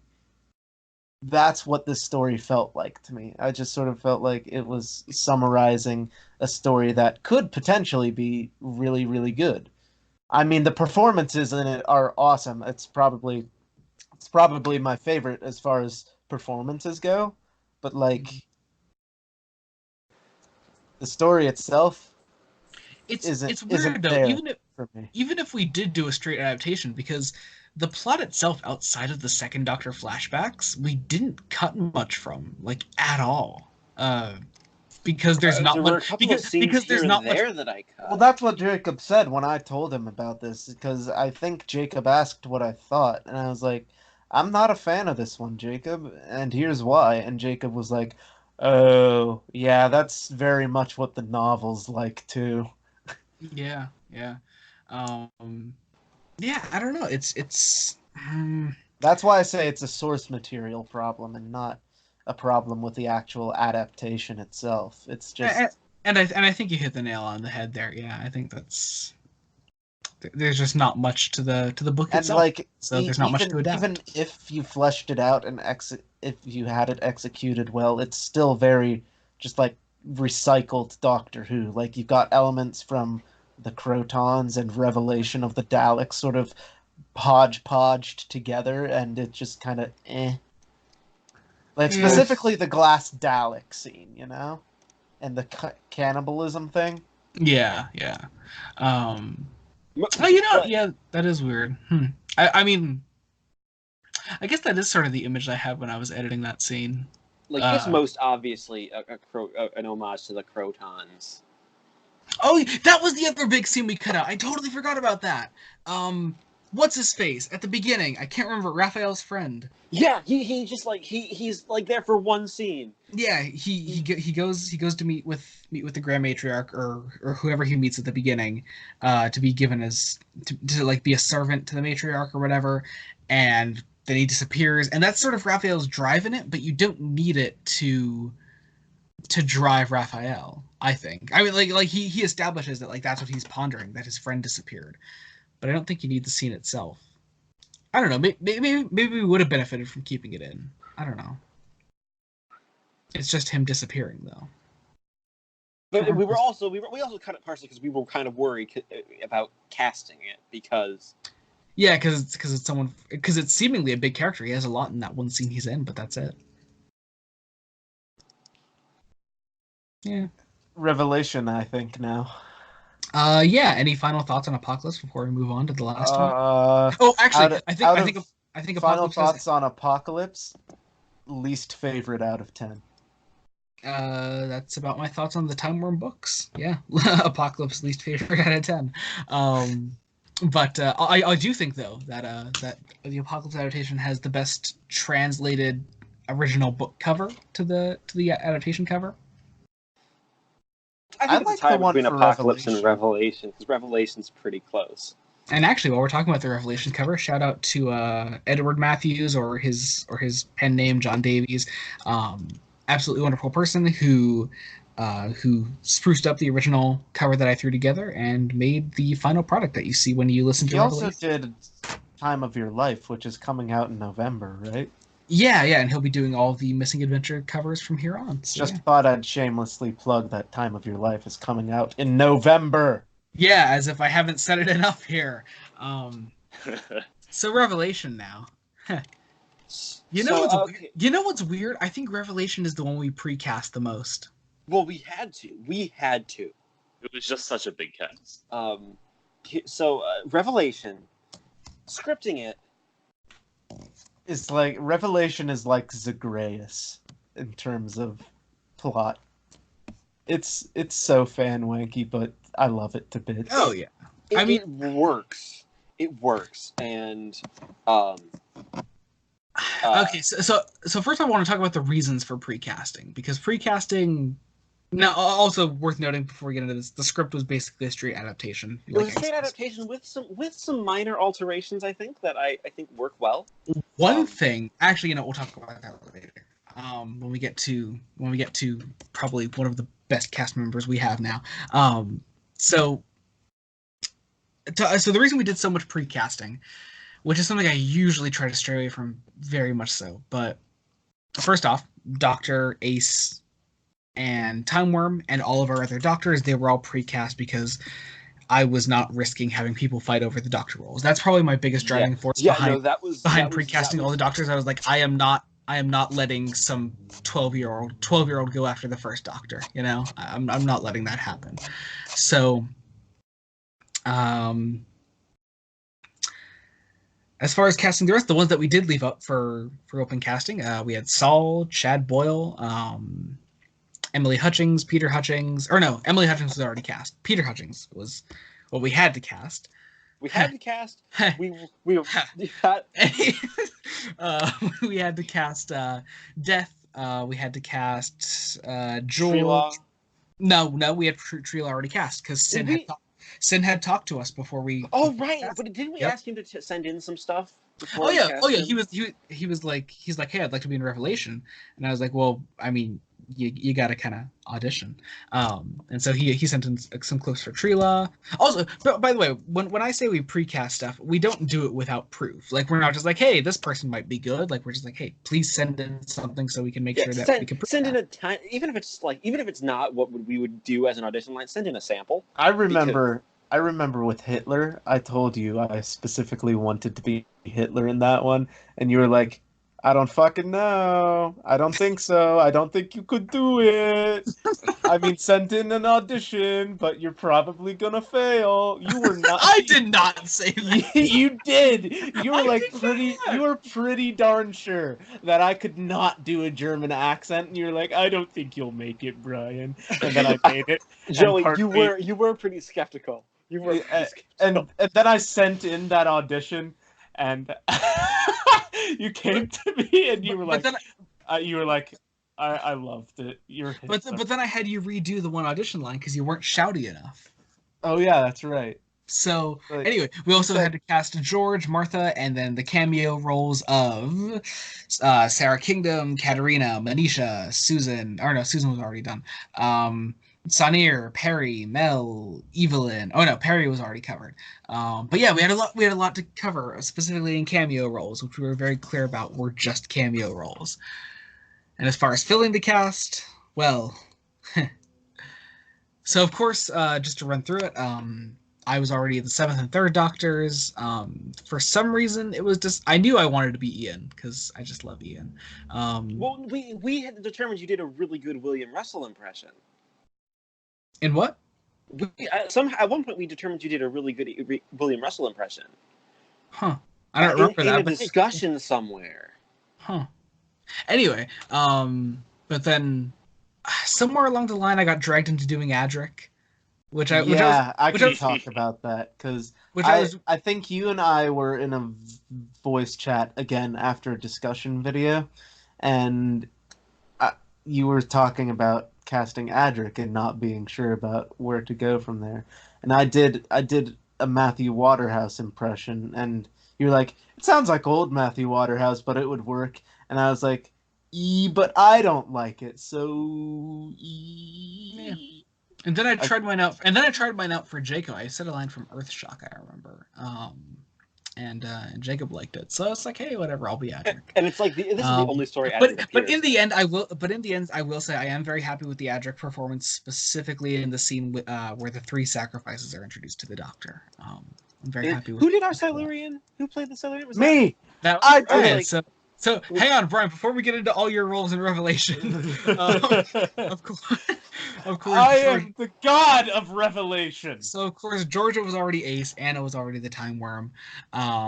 We got a perfect audition for Saul from Marcus, and of course, Marcus was Saul basically from the moment he sent in an audition. That seems to happen with Marcus when he sends in stuff. He's very sure. His auditions are always superb.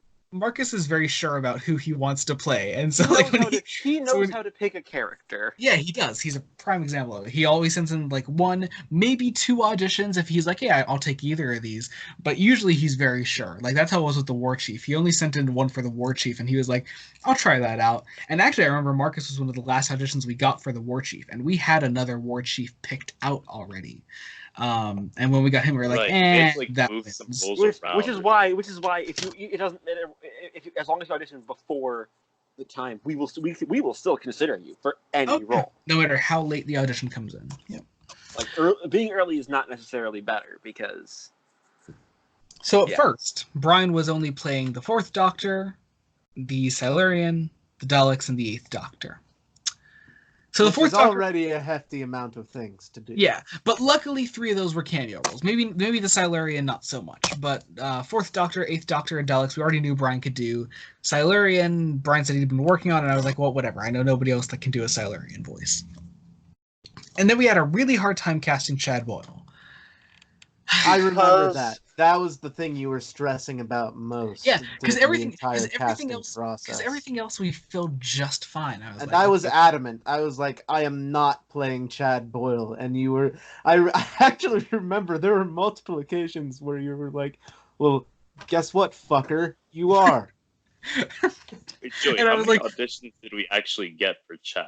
Like, it wasn't many at all. I remember it was 1 person auditioned for Chad Boyle, and it wasn't good. Who it was, and I won't talk about it, but they were still in the story, but it wasn't quite what we were looking for. I remember they read well, but the voice didn't match. So that being said, I was like, "Look, Brian, you need to. I have no other options. I was you need to play Chad." and in Joey's desperate time of need. And actually, really, I begrudgingly said yes. Because the issue was that Chad Boyle's accent was similar to George Brady's. Yeah, And I didn't want to do George Brady for an entire story because George Brady sounds Australian and he's not supposed to. And that was my only basis for casting you as Chad. I was like, hey, you did George Brady. You're the only person I know who could like make their voice sound young enough and still play the role well. And at the same time, I was also like, but even when I do the high-pitched thing, I don't really sound like a kid. I sound like a teenager, but not like an 11-year-old, or like a 10-year-old, or however old he is. So what I did was, I went in and subtly, it was a struggle finding the correct balance of pitch shift, but I managed to do my higher pitched voice, right, and then pitch shift it just enough so I sounded like a little kid. Yeah, And and we honestly, realize that you did that. I don't think we realized at first. Like, I knew At it least because I did. I remember I recorded the lines with Brian at first. Like I was listening in as he was doing Yeah, his first couple Joey scenes. was doing like actual directing.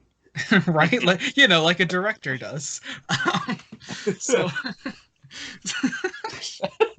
God damn. He was like, "No, I need you to say this line that way. Maybe a bit and more angry also, here. yeah. No, do that one again. Can I have 3 takes of that line, please?" Yeah. So but overall, I mean, so that's why I knew the voice was modulated, but honestly, and this isn't just me talking as an editor, like as far as the feedback I've gotten from the story goes, you seem to be the most praised performance for Chad Boyle as far as leads that aren't like. See, like, and you sound nothing like Chad there. You need the voice modulation. Exactly. It's like, yeah, I need that pitch shift, Yeah. No, but I honestly think you were the perfect choice for Chad in the end. Well, I'm glad that everybody liked my evil little kid. Yeah. It was yeah. so It's insanely like freaky. And what I think like is amazing is Revelation. I think it's the first one where we had people give feedback, and then those people who've given feedback have gone on to try to audition for our stuff. Yeah. Yeah, that's true. Well, That what is I true. liked about Revelation, because you remember I was initially hesitant to play Chad. What I liked after, because I still wasn't sure about it until it came out, and I listened back to it myself. I was like, I did good on this one. I did really well. I outdid my performances here. You did. I was Seriously. tooting my own horn a little as I was listening to it, and then the Chad Boyle laugh came along, and I was like, "Yeah, I'm awesome." Yeah. I think we really seriously, like, we captured the tone of Revelation the best out of all of them in Revelation. oh yeah. I mean, the only thing that I had a more vivid idea for in my head was Exodus, because you're given a historical setting, you can did you I can just create lose that. everybody? Or did What's up? something happen? What? What? No, I can I still hear can't you. hear anything. Oh, Oh. that's not Ar- good. Can Ark hear us? Ark, try leaving and rejoining. Okay, I think he's gonna join again. Anyway, um, You'll have to cut that out. I'll leave it in as long as it's not a hindrance. Ark, can you hear us? Yeah, I'm back now. Okay, cool. Okay, Anyway, cool. I don't know what Um, happened. It's just kind of silent. uh, oh yeah, but the only thing I had a more vivid idea for was Exodus, because you're given a historical setting, you're able to find sounds from that time period, you're able to get like things that would have played in the streets, sounds that you actually would have heard. So I had a very clear direction of how to sound design Exodus, but this one, I don't know why. I think I just get the tone better. I mean, maybe it's just me growing as an editor. Maybe it's the fact that Revelation's one of my favorite new adventures. I'll tell you what about Revelation, though.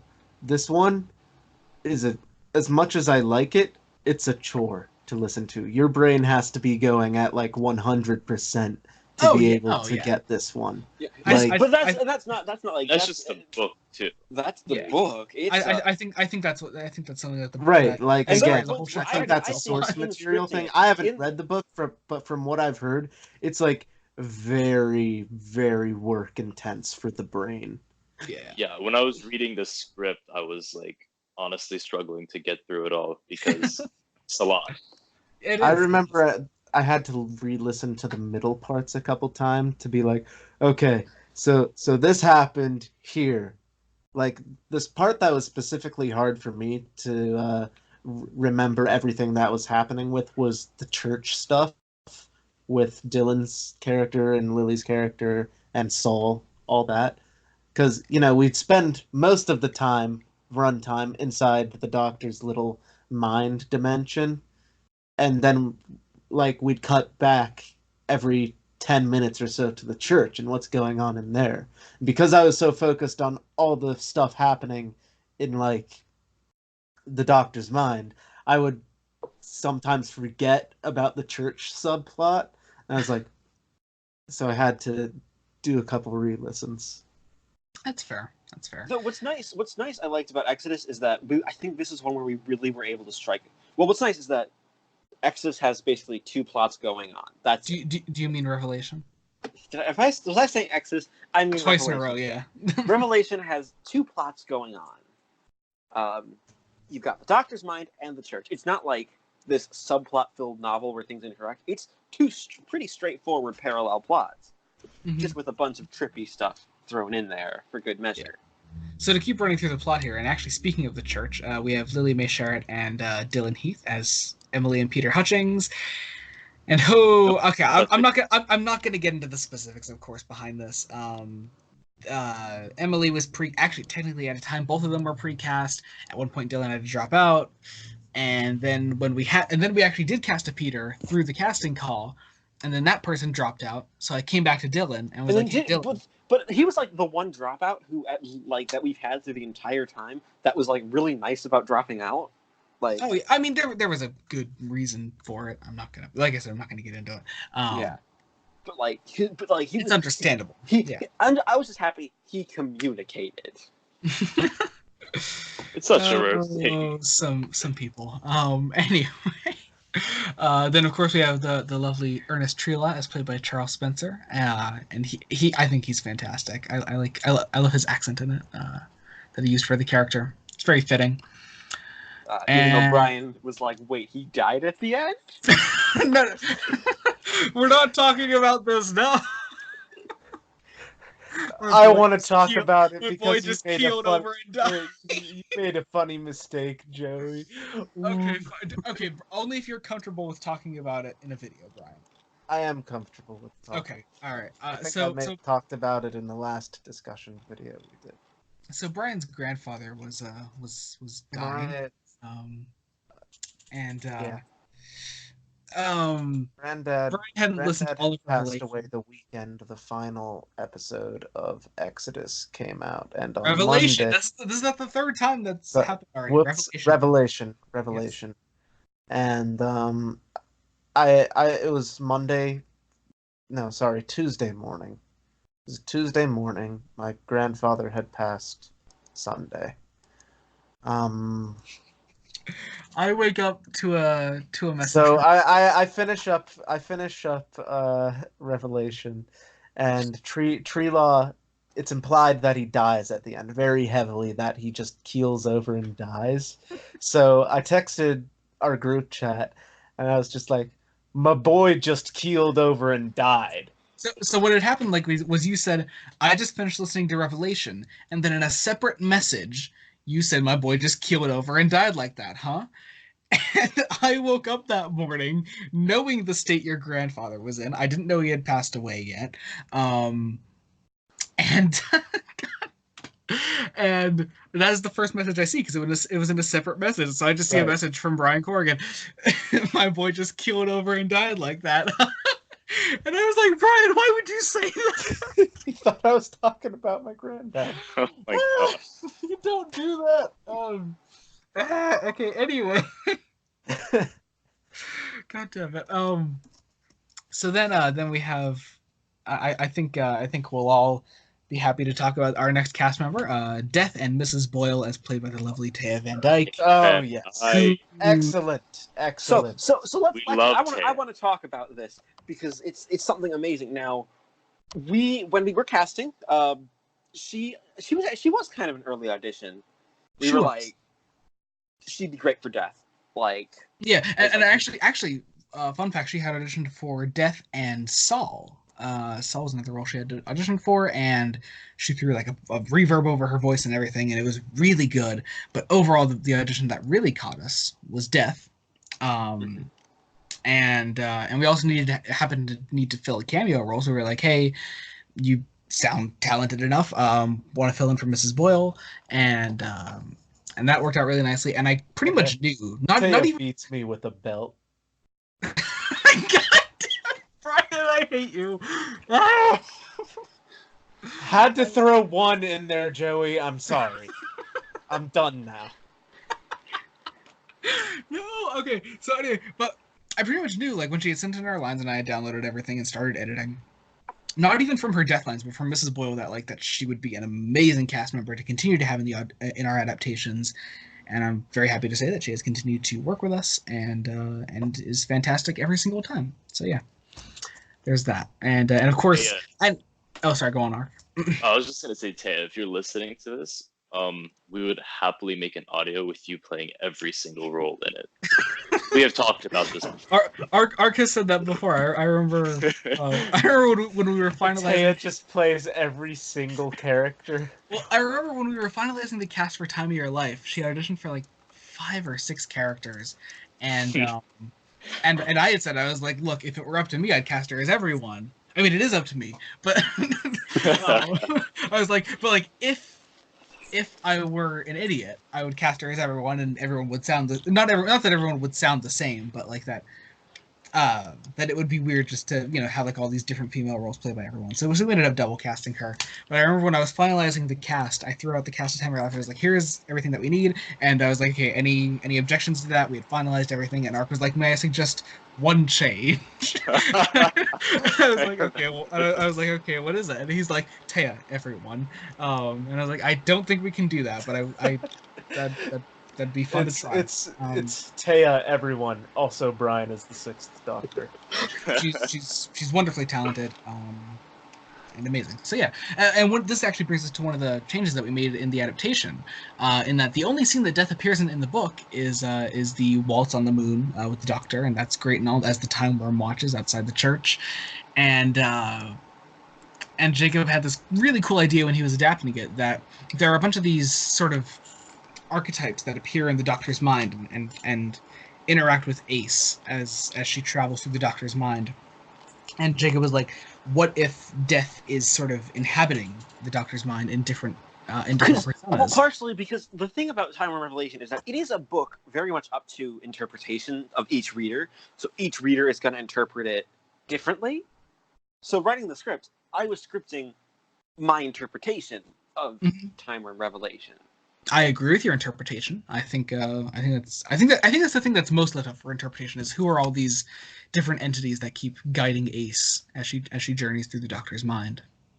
Like, one of my big things is you have this. I'm going to be honest. When adapting, we knew Jodie Whittaker was going to be the Doctor, and there's this big point in the book where the Doctor's feminine side is represented by that sort of maiden, mother, and crone. Mm-hmm. So I was like, well, I didn't want to try to make it like a female version of the Doctor. I thought my idea was basically, well, partially because the 6th Doctor was the one Doctor not represented at all. Yeah, and so we made the maiden, mother, and crone 3 of the 6 Doctor's companions. The crone being Evelyn Smythe. The mother was Perry. Specifically because I listened to the Return of Perry trilogy while scripting. Mm-hmm. That's and why. And then the maiden being Mel. And Mel sort of represents this sort of innocence. She becomes this sort of the Doctor's corrupting of innocence later on in the books. Yeah. And so a personal friend of mine, Joelle Whitner, played Evelyn, and Avery. We already had her as Perry. But we were having trouble filling the role of Mel in the end. And Avery sent in a clip for Mel, and we were like, well, the voices are distinct enough. That may work if we throw her in both Perry and Mel. And luckily it does. I think the 2 voices are distinguishable enough that you can tell they're 2 different people, or that you can't tell it's the same person. We were talking about Mel for like a long time, and speaking I of suggested Doctors that being Ryan do it Brian? as a joke. I don't know if you remember that. Wait, I what? remember that. I forget who made the picture, but and put I Brian's think it was face me. on Mel's body. Brian, you weren't part of this conversation. Was this I? was I no, don't you remember weren't. this. I don't think he was. You weren't. It was because this was in our private novel adaptations chat where it's Yeah, where we You guys shoot were the just like, college. let's have Brian play Mel. No, it was a total joke.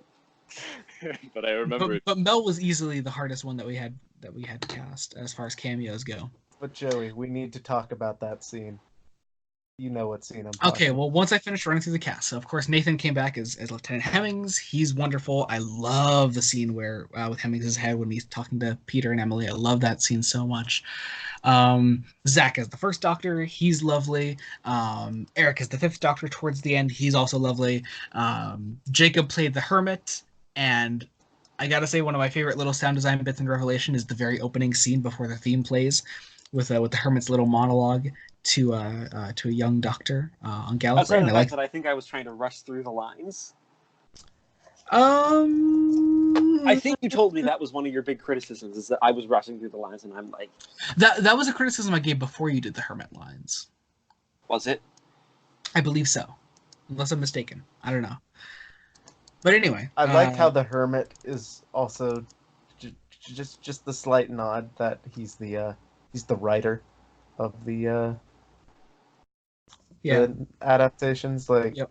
And we plan on throwing another little reference to that later on in a character that Jacob will be playing It's down quite the a line. big reference. It's quite a big reference. Yeah, there's maybe. gonna be a Land of Fiction thing where he's like, Hey, wait, did I guess it? You shut up! Yeah, shut up! Holy God damn it, Brian! I I'm keeping that in. There's no way I'm cutting that out. That's too good. I guessed it, guys. Shut up. Oh. Fine, now we can't cast me in that role. Thanks, Brian. You're welcome. This is the first time we worked with this was the first time we worked with Ian Arney, aka Nick Arney Productions. He This was wasn't wonderful. the first time that I worked with him. Yeah, but He's done more stuff with us. What's been really nice, I'm gonna say this from Timewyrm and beyond, is we've had people who we work with. They don't audition for everything. They're like, it's like, does that make sense?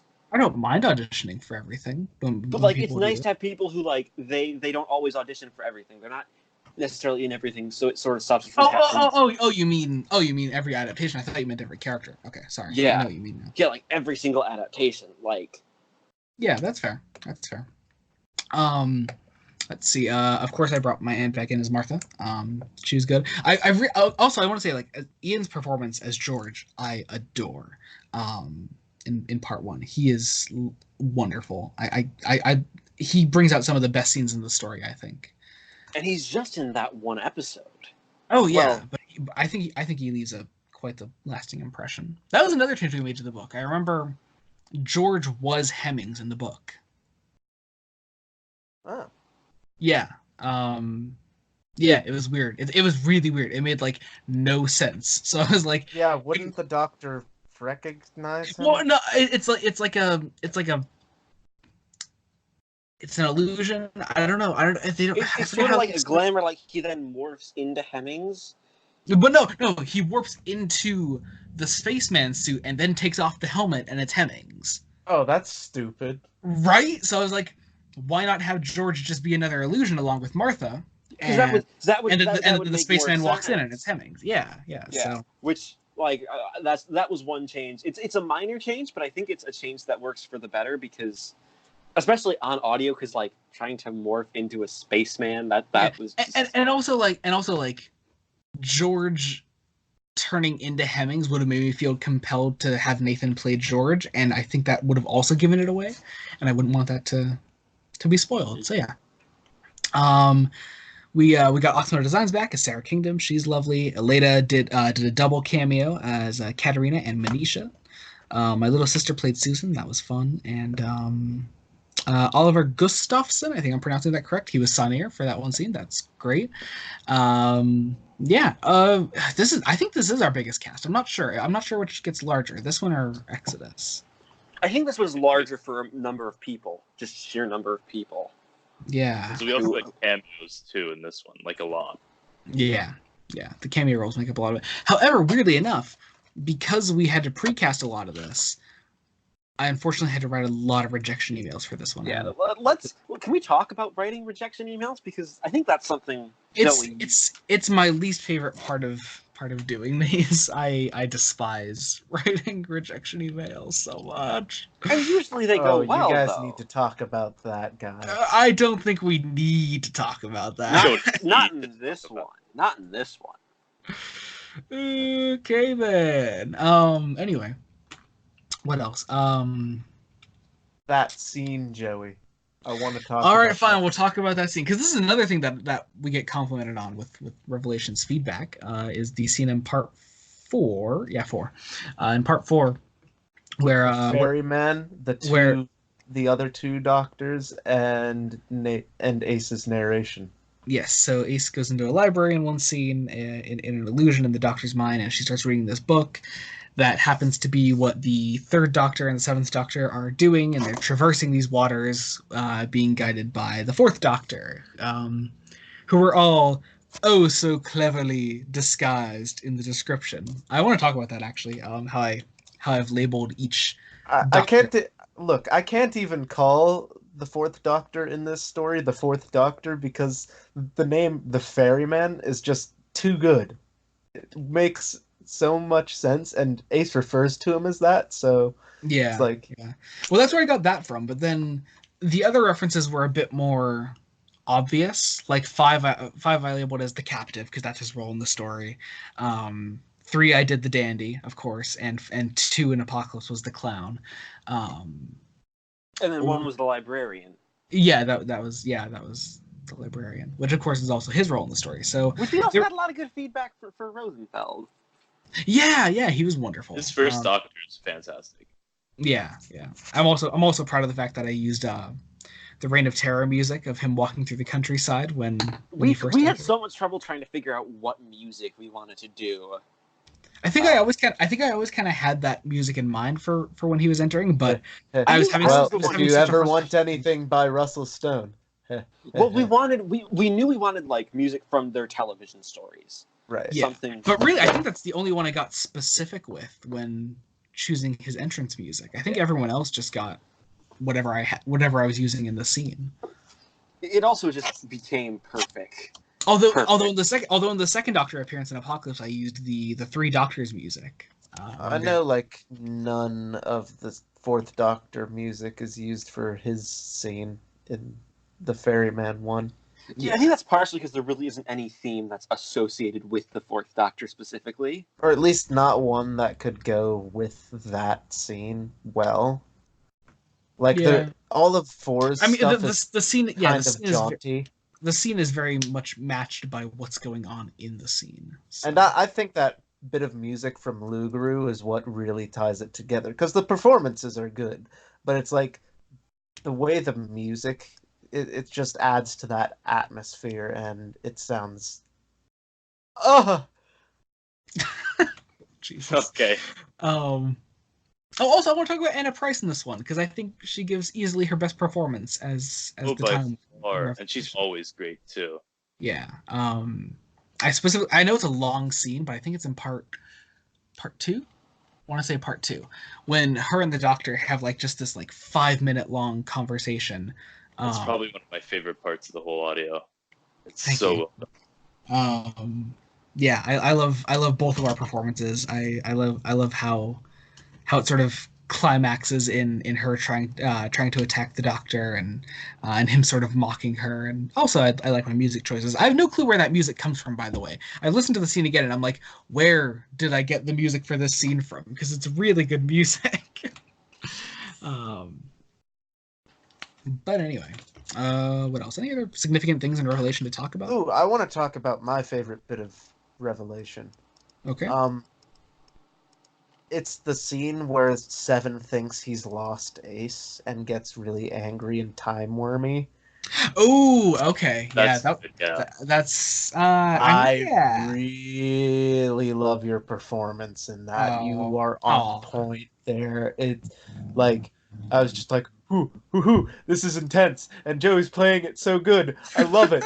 And then you add the little Timewyrm effect onto your voice, and I was just like, ooh, Well, and here's the thing. Here's the thing. What I've been noticing as I've been scripting, basically starting with Revelation and then scripting beyond. Now I really know I have a feel for sort of how things are going to be going. I have an idea of how it's going to sound.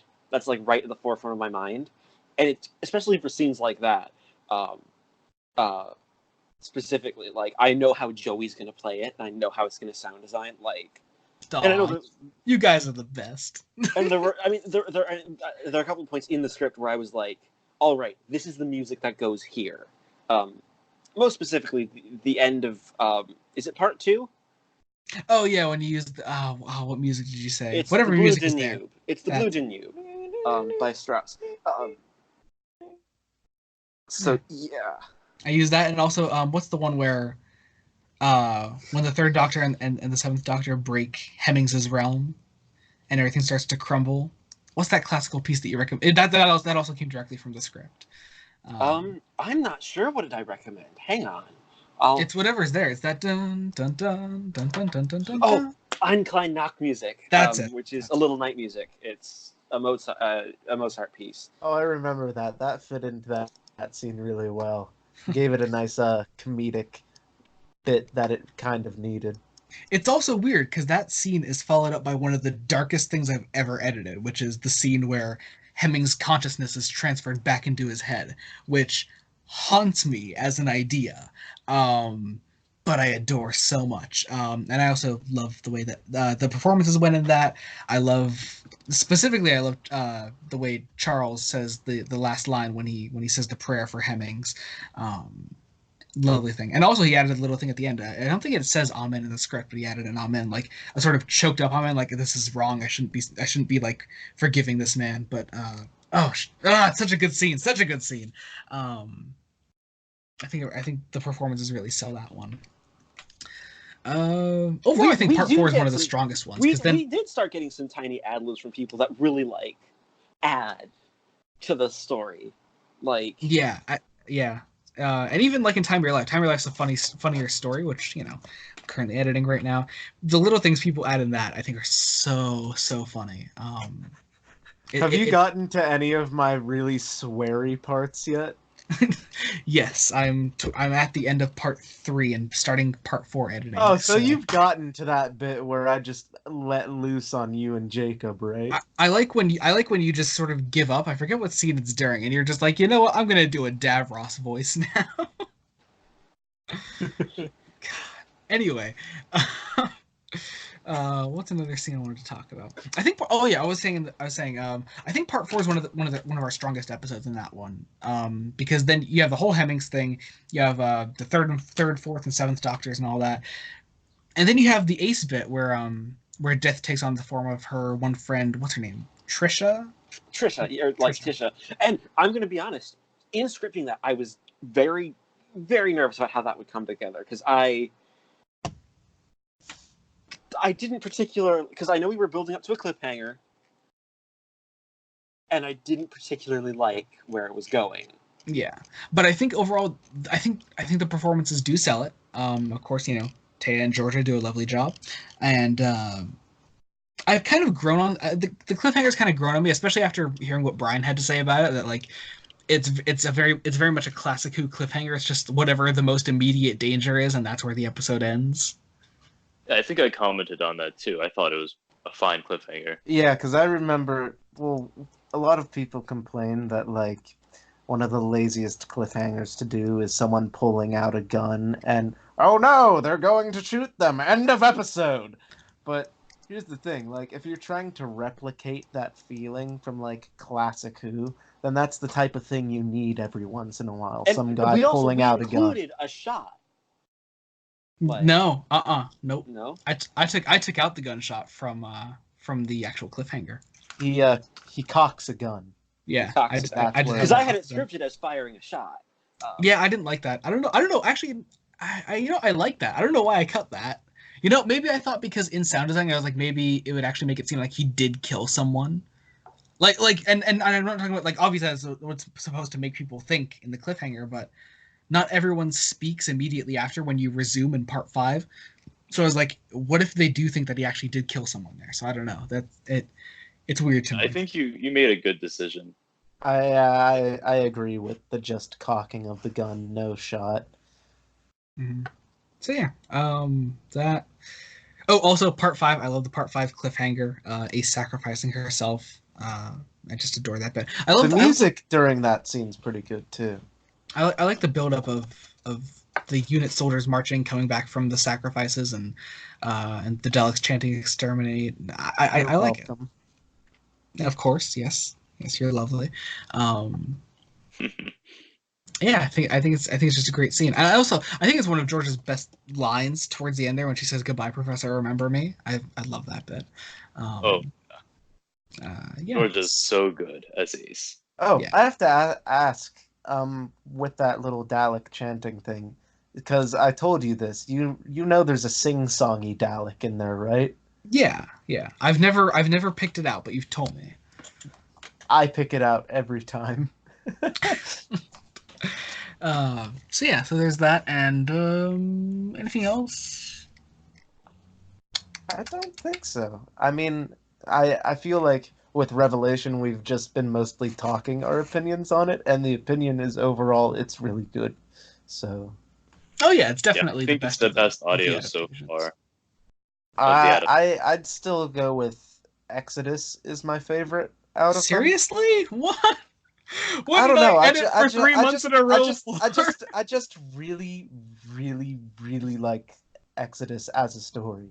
It's really good. Okay, that's fair. I mean, I think as a story, I prefer Exodus, but as like an audio adaptation, I choose Revelation. If we're talking like sound design and performances, then yeah, definitely Revelation. But like as a story, I think my favorite is Exodus. And this discussion really makes me want to re-listen to Revelation in particular. Please kind of do. makes me want to listen to all of it, actually. Yeah. Well, in that case, may I plug it again? If you haven't listened, or if you feel like listening to the Timewyrm adaptations again, please go ahead. Feel free to skip Genesis if you really want to. I wouldn't blame you. Can I do the what's coming up from us? Sure. Go ahead. So go ahead. coming This up, is coming out in a week, mind. So I mean, it'll whatever you say will still be relevant. Yeah.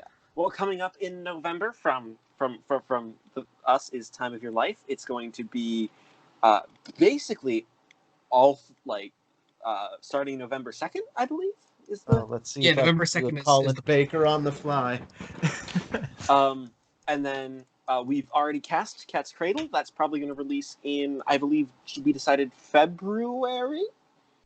Or was it January? Yeah, it's releasing in February. Yeah. February. And then keep an eye out in December for the next casting call. If you want to join us, this is your best opportunity. Coming, especially because now that you guys have had a sort of look into how we cast things, we may be doing a similar sort of Exodus Apocalypse thing with Warhead and Witchmarks. So if you're looking into, we may be doing. Read into that as far as you possibly can. So yeah, we have 4 more adaptations coming up next year.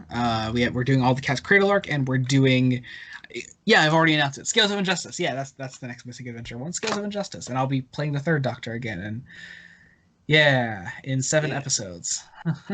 I'll be playing the Silurians, which is always fun. Yes. Who's doing the Sea Devils? Well, I mean, I know how to do Sea Devils. There's a lot. Jacob, we're still working on Cat's Cradle. I'm still working on Time of Your Life. I know Time of Your Life is basically over for you, but I still have like 3 weeks of editing ahead of me. I know, and you are doing excellent. I'm doing all right. God, why don't you two just kiss already? Jesus. If I was next to him, I would, Brian. Don't doubt me. So, anyway, God. Tell us if you found this discussion insightful. Of course, this is a video idea that I thought would be really interesting. It formed into quite the lengthy discussion, but one that I found rather insightful. I Just to kind sort of knew going in this would be at least 2 hours long. Yeah. It felt really good just to kind of talk about it a bit more openly, because any personal opinions we had on the adaptations were kind of kept between us up until this point. So this was interesting. Also a trip down memory lane. Yeah. Yeah, it's a nice retrospective, I think. And Yeah. for once, Joey and I managed to contain ourselves. Mostly because I'm forcing you to. You're not forcing me to. I kind of came into this being like, I need to tone it down a bit. So if you're interested so if you're missing some of our more vulgar content, trust me, more of that is coming, and we are here to disgrace the earth some more with this month's commentaries and podcasts. So. I cannot wait for Attack of the Cybermen to come out. Oh God. Yeah, Joey goes off the deep end in that one. Just a little. All right. No, I'm not okay. And then to plug my own personal stuff, by the time this comes out, I will be well into season 18 of my marathon. So Yeah, and I don't have anything to plug at the moment other than Nightmare State. If you haven't listened to that already, go listen to it. Yeah, and I need to do that. And be sure to subscribe to Ark's vocal cords, because they're the best of any of us. That is true. All right, I'd like to thank you all for coming on, for looking back on past adaptations and looking forward to future ones as well. So thank you, Jacob. Thank you, Brian. Thank you, Ark. And I guess until next time, this has been Joey Morgan from Security Kitchen Productions. Goodbye.